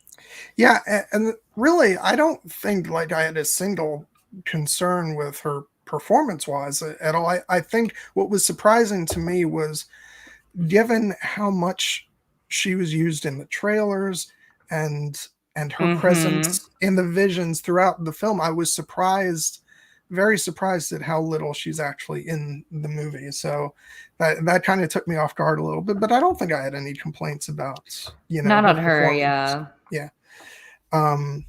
But I don't know if you're familiar with Pat, our resident That I troll, am. who loves to bring up the movie Howard the Duck.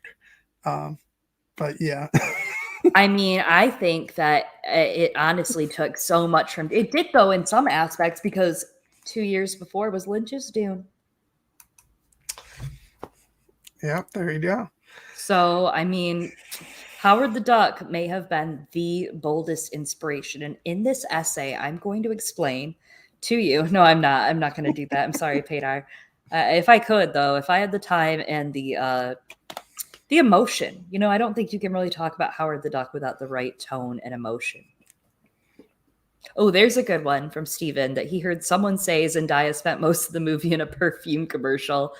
That is Kai. I was disappointed in that only because she doesn't show up like until the end, so it's fine. Like it's true, but in a way, yeah, like they did kind of tease us with Zendaya, and we did not get Zendaya. Like, if anything, I think that's what people who were quote unquote tricked into going to this movie will be most upset about it. It's like, yes, no, you dangled Zendaya in front of us, and then we barely got her. What the hell? Yeah. So, yeah. I mean, that's part of it. That's the thing is like I've seen a lot of complaints about part 2, like about how it's the part 1 of part 2. In fact, I saw someone who was like really going at it saying we were tricked, blah, blah, blah, which first of all, you were tricked into seeing a good movie. Congratulations. Second of all, it was talked about in interviews very much that it was only part 1. It may not have been advertised as part 1, but also that's the point of advertising, is to make it sound really good so people go see it, right? So like Timothy Chalamet on the front, Zendaya in the front with all these clips. Like, yes, that's how they get the money to pay for part 2. Do you want a part 2? Yeah. I mean, it's very it's reminiscent to me of like back when Fellowship of the Ring came out. There were a lot of people who came out of that who were Mm-hmm. like, what the hell's with the ending? Where's the rest of it? And so, but this I feel like is even more so because Fellowship of the Ring still felt like it was a full film, whereas this one feels more like, you know, and I don't want to say that in a way that sounds like I'm being down on it at all, because I love the way it's constructed, and so long as we're getting part two, it's perfectly fine. But I do think it's kind of different in the sense that it does feel like it's half of a film, and whereas with other things, you know, they've kind of made full films out of those singular parts. And I think it's because this is literally half of a book Mm-hmm. versus half of a like first volume of a trilogy or something. Well, and I do have to say, like, so the 1984 Dune covers the whole book. Mm-hmm. And again, as I stated very clearly at the front of this episode, I just want to reiterate my point. It's a classic. Like, it will never not be a classic. It is a ridiculous movie. It is the most ridiculous. You will watch this movie and you'll be like, But hang see, on. But they and did the whole thing. Like, and that's why it was ridiculous, because you did it all in one freaking go. 2.5 hours, the whole book. yeah, I want to be careful about what I say, because just because I've only seen glimpses, like images of that movie, and it's not something that I want to see before I read the book for myself, No, you because need to read the book. You I'm need to read the book. terrified of those. To be honest, I'm terrified of those images influencing my reading of the book. That said, I'm more than open to watching it once I have my own, you know, like Oh, and images and this is everything. interesting. So you're going to have your own images kind of helpfully shaped by the movie now when you reread Yeah. it. I just never thought of this, that like someone could have that. You know what I mean? That's really interesting. So you're going to have kind of a, I mean, this is how I guess it was for me with Game of Thrones. I started reading the books probably season 2. So like they were all, I was all influenced by the show at that point. I was completely like, oh, it's this person. Oh, it's because that's the way our brain neurally links things, though. You know, like there's no shame in that.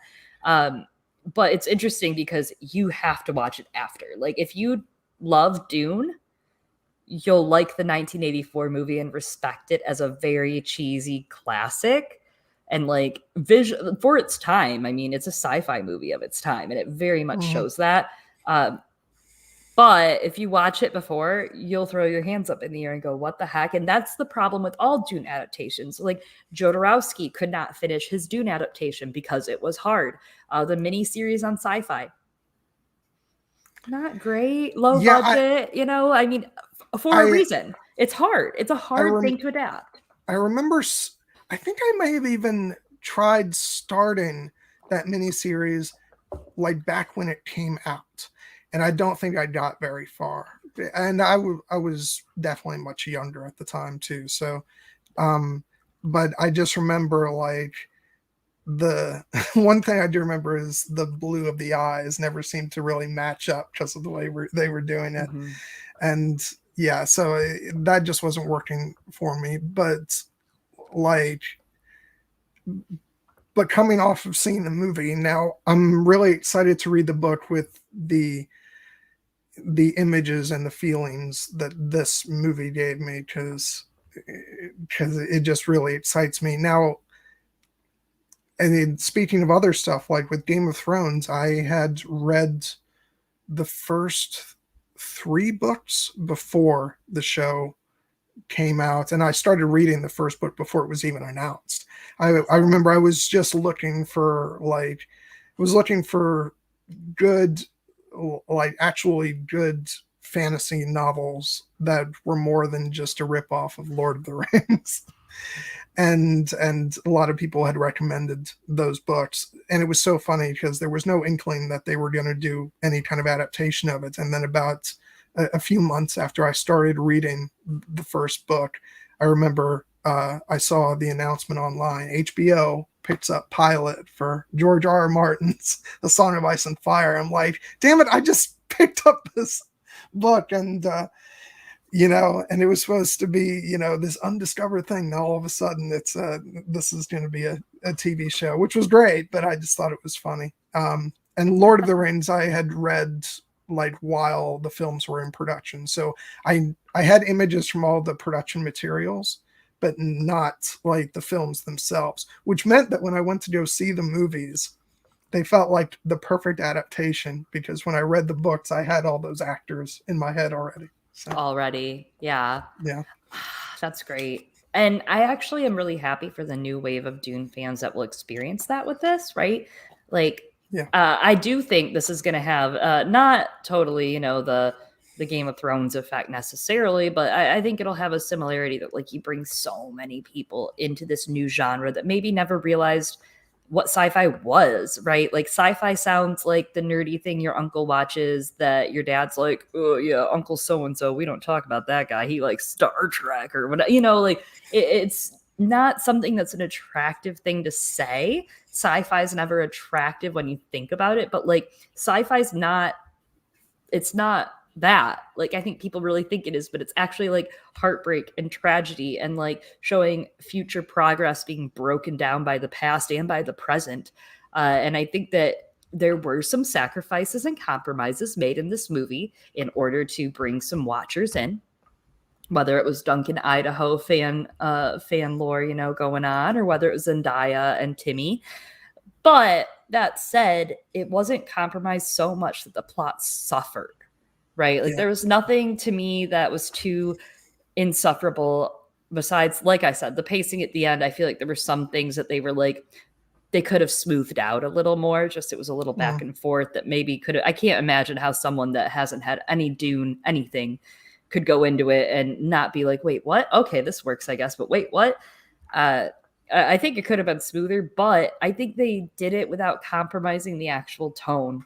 I think a lot of people are hell-bent on, like Paul's the savior and all this coming out of it and not getting the full picture yet of what's about to happen in this whole story.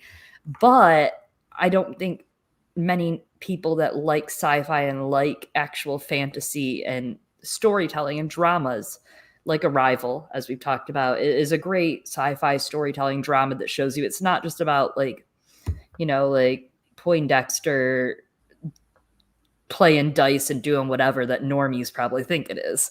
It's like heartbreak and tragedy. It's perfect. Yeah. I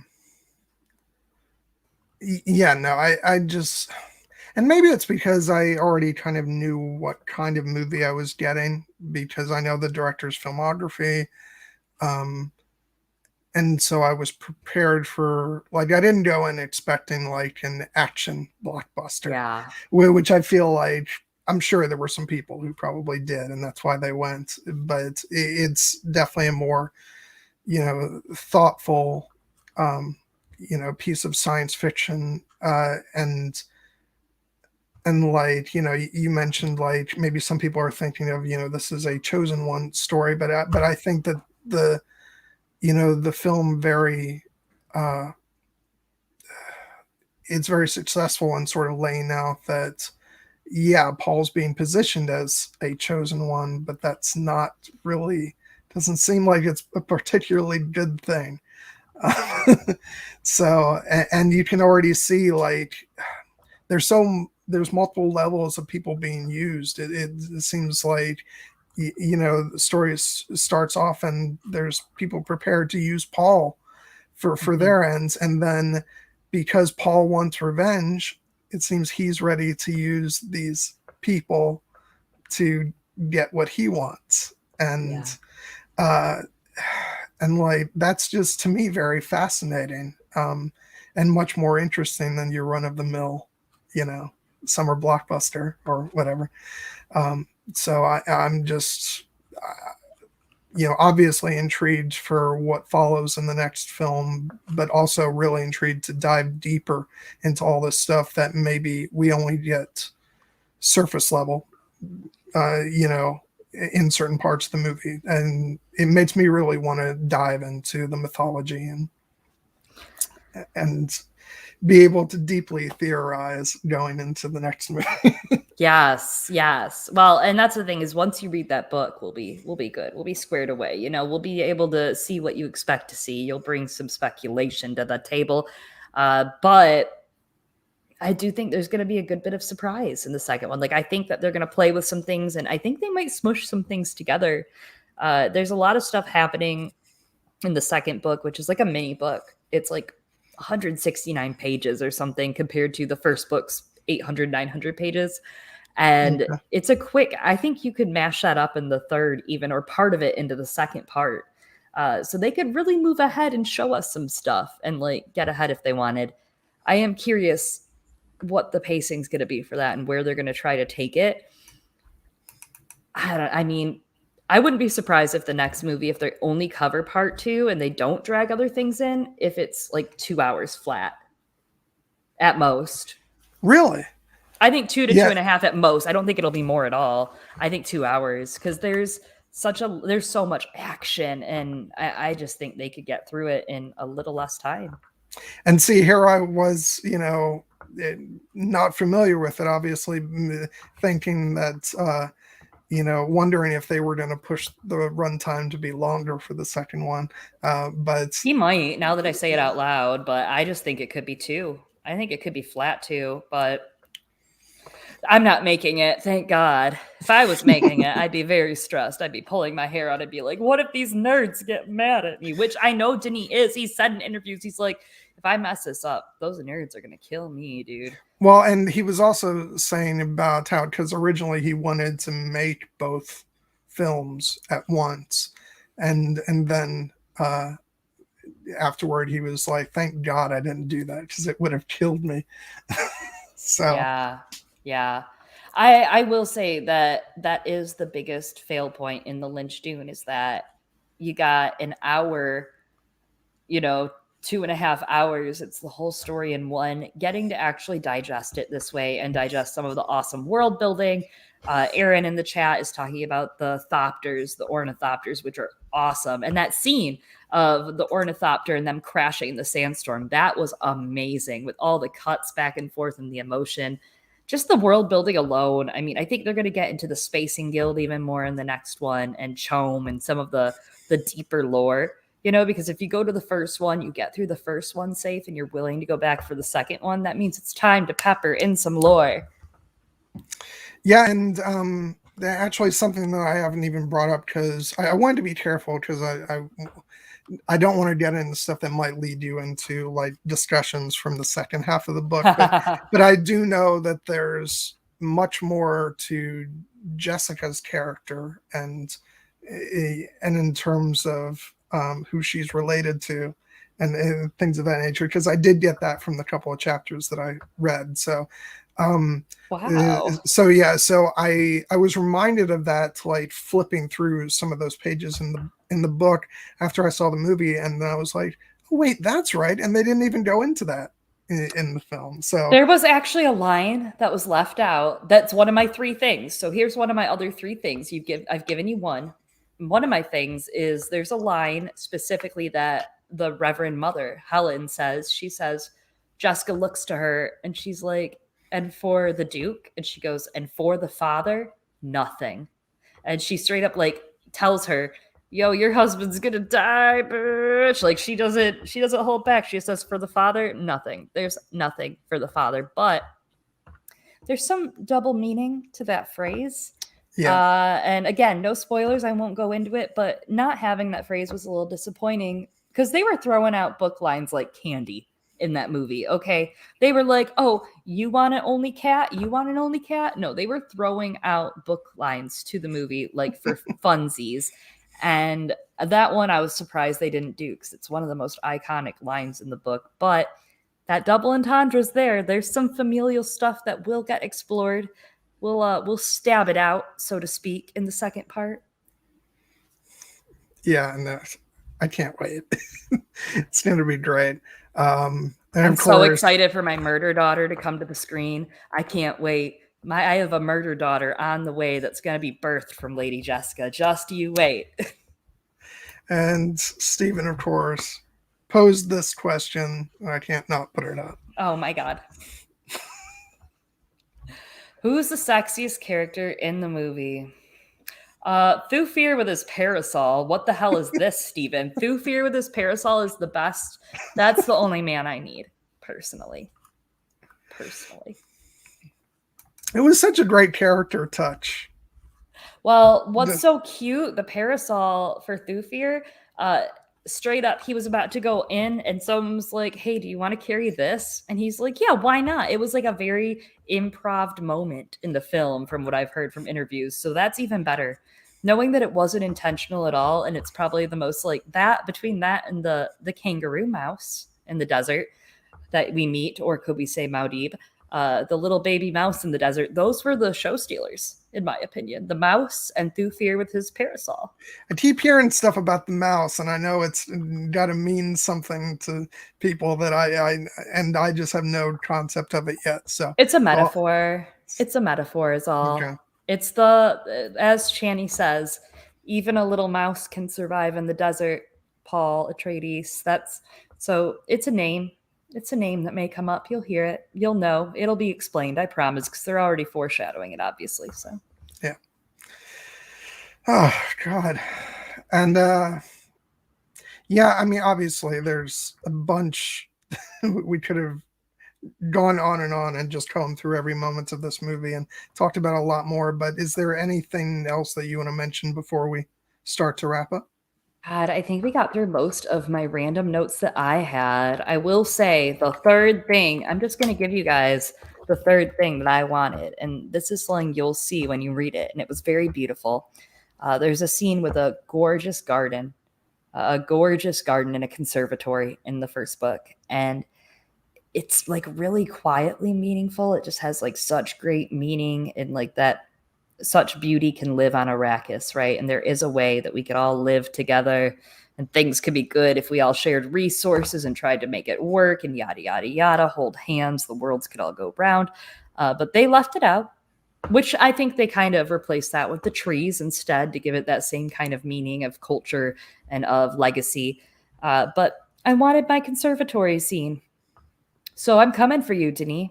I want my conservatory scene, I want my banquet scene, and I want for the father nothing. Damn it. And that's my final thought. You hear that, Denis? There better be a deleted scenes section on that disc. God dang it. I'm coming for you, Denis. Yeah.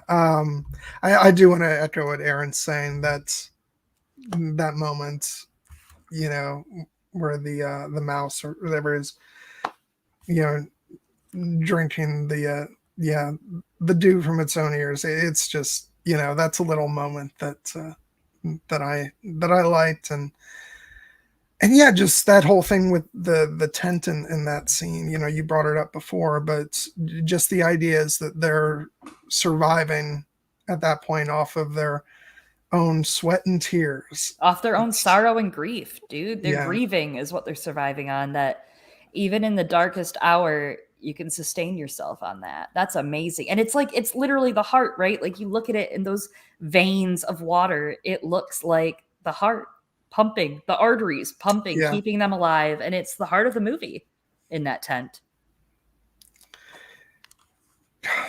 So beautiful. Yeah.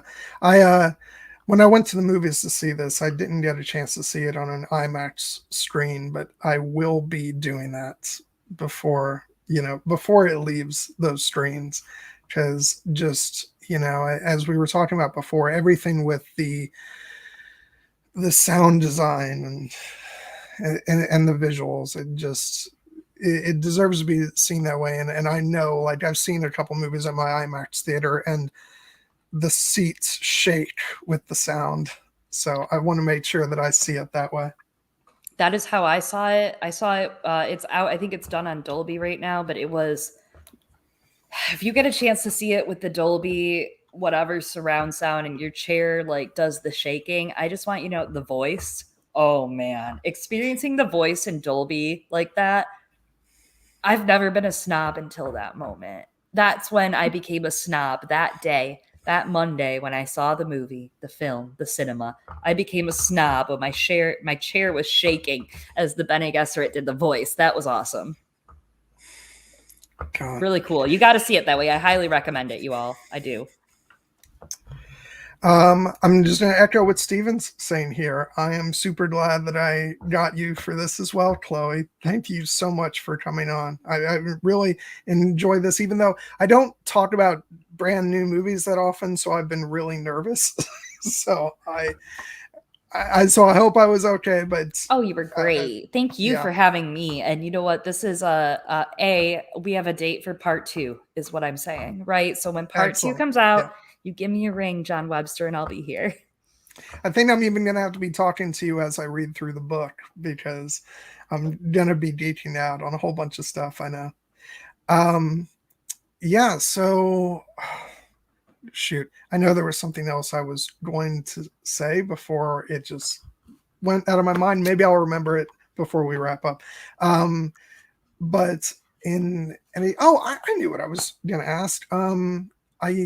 I used to ask this much more often, but I know most of the people that I have on, so it's become less relevant. But I'm wanting to know, just in case, maybe I want to have you. Maybe I want to ask you back on before 2 years from now.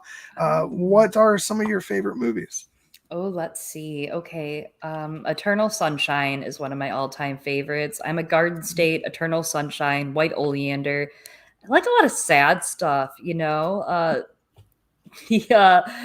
What is my other one? The Virgin Suicides. I love. It's a great adaptation of the book. Those are some of my favorites. I'm real into sad. So if you got a good sad movie, hit me up because I love to get sad. I do.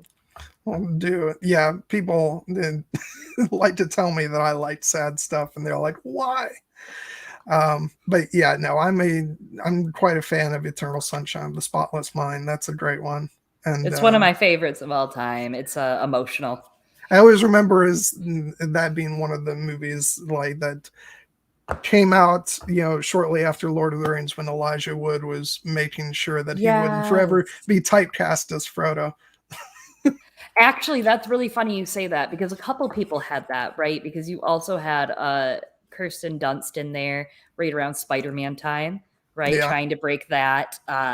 That's really funny. You had a couple characters. Mark Ruffalo's in that, actually, now that you say that. That's right. You have a couple characters and actors that are kind of working on some typecast breaking.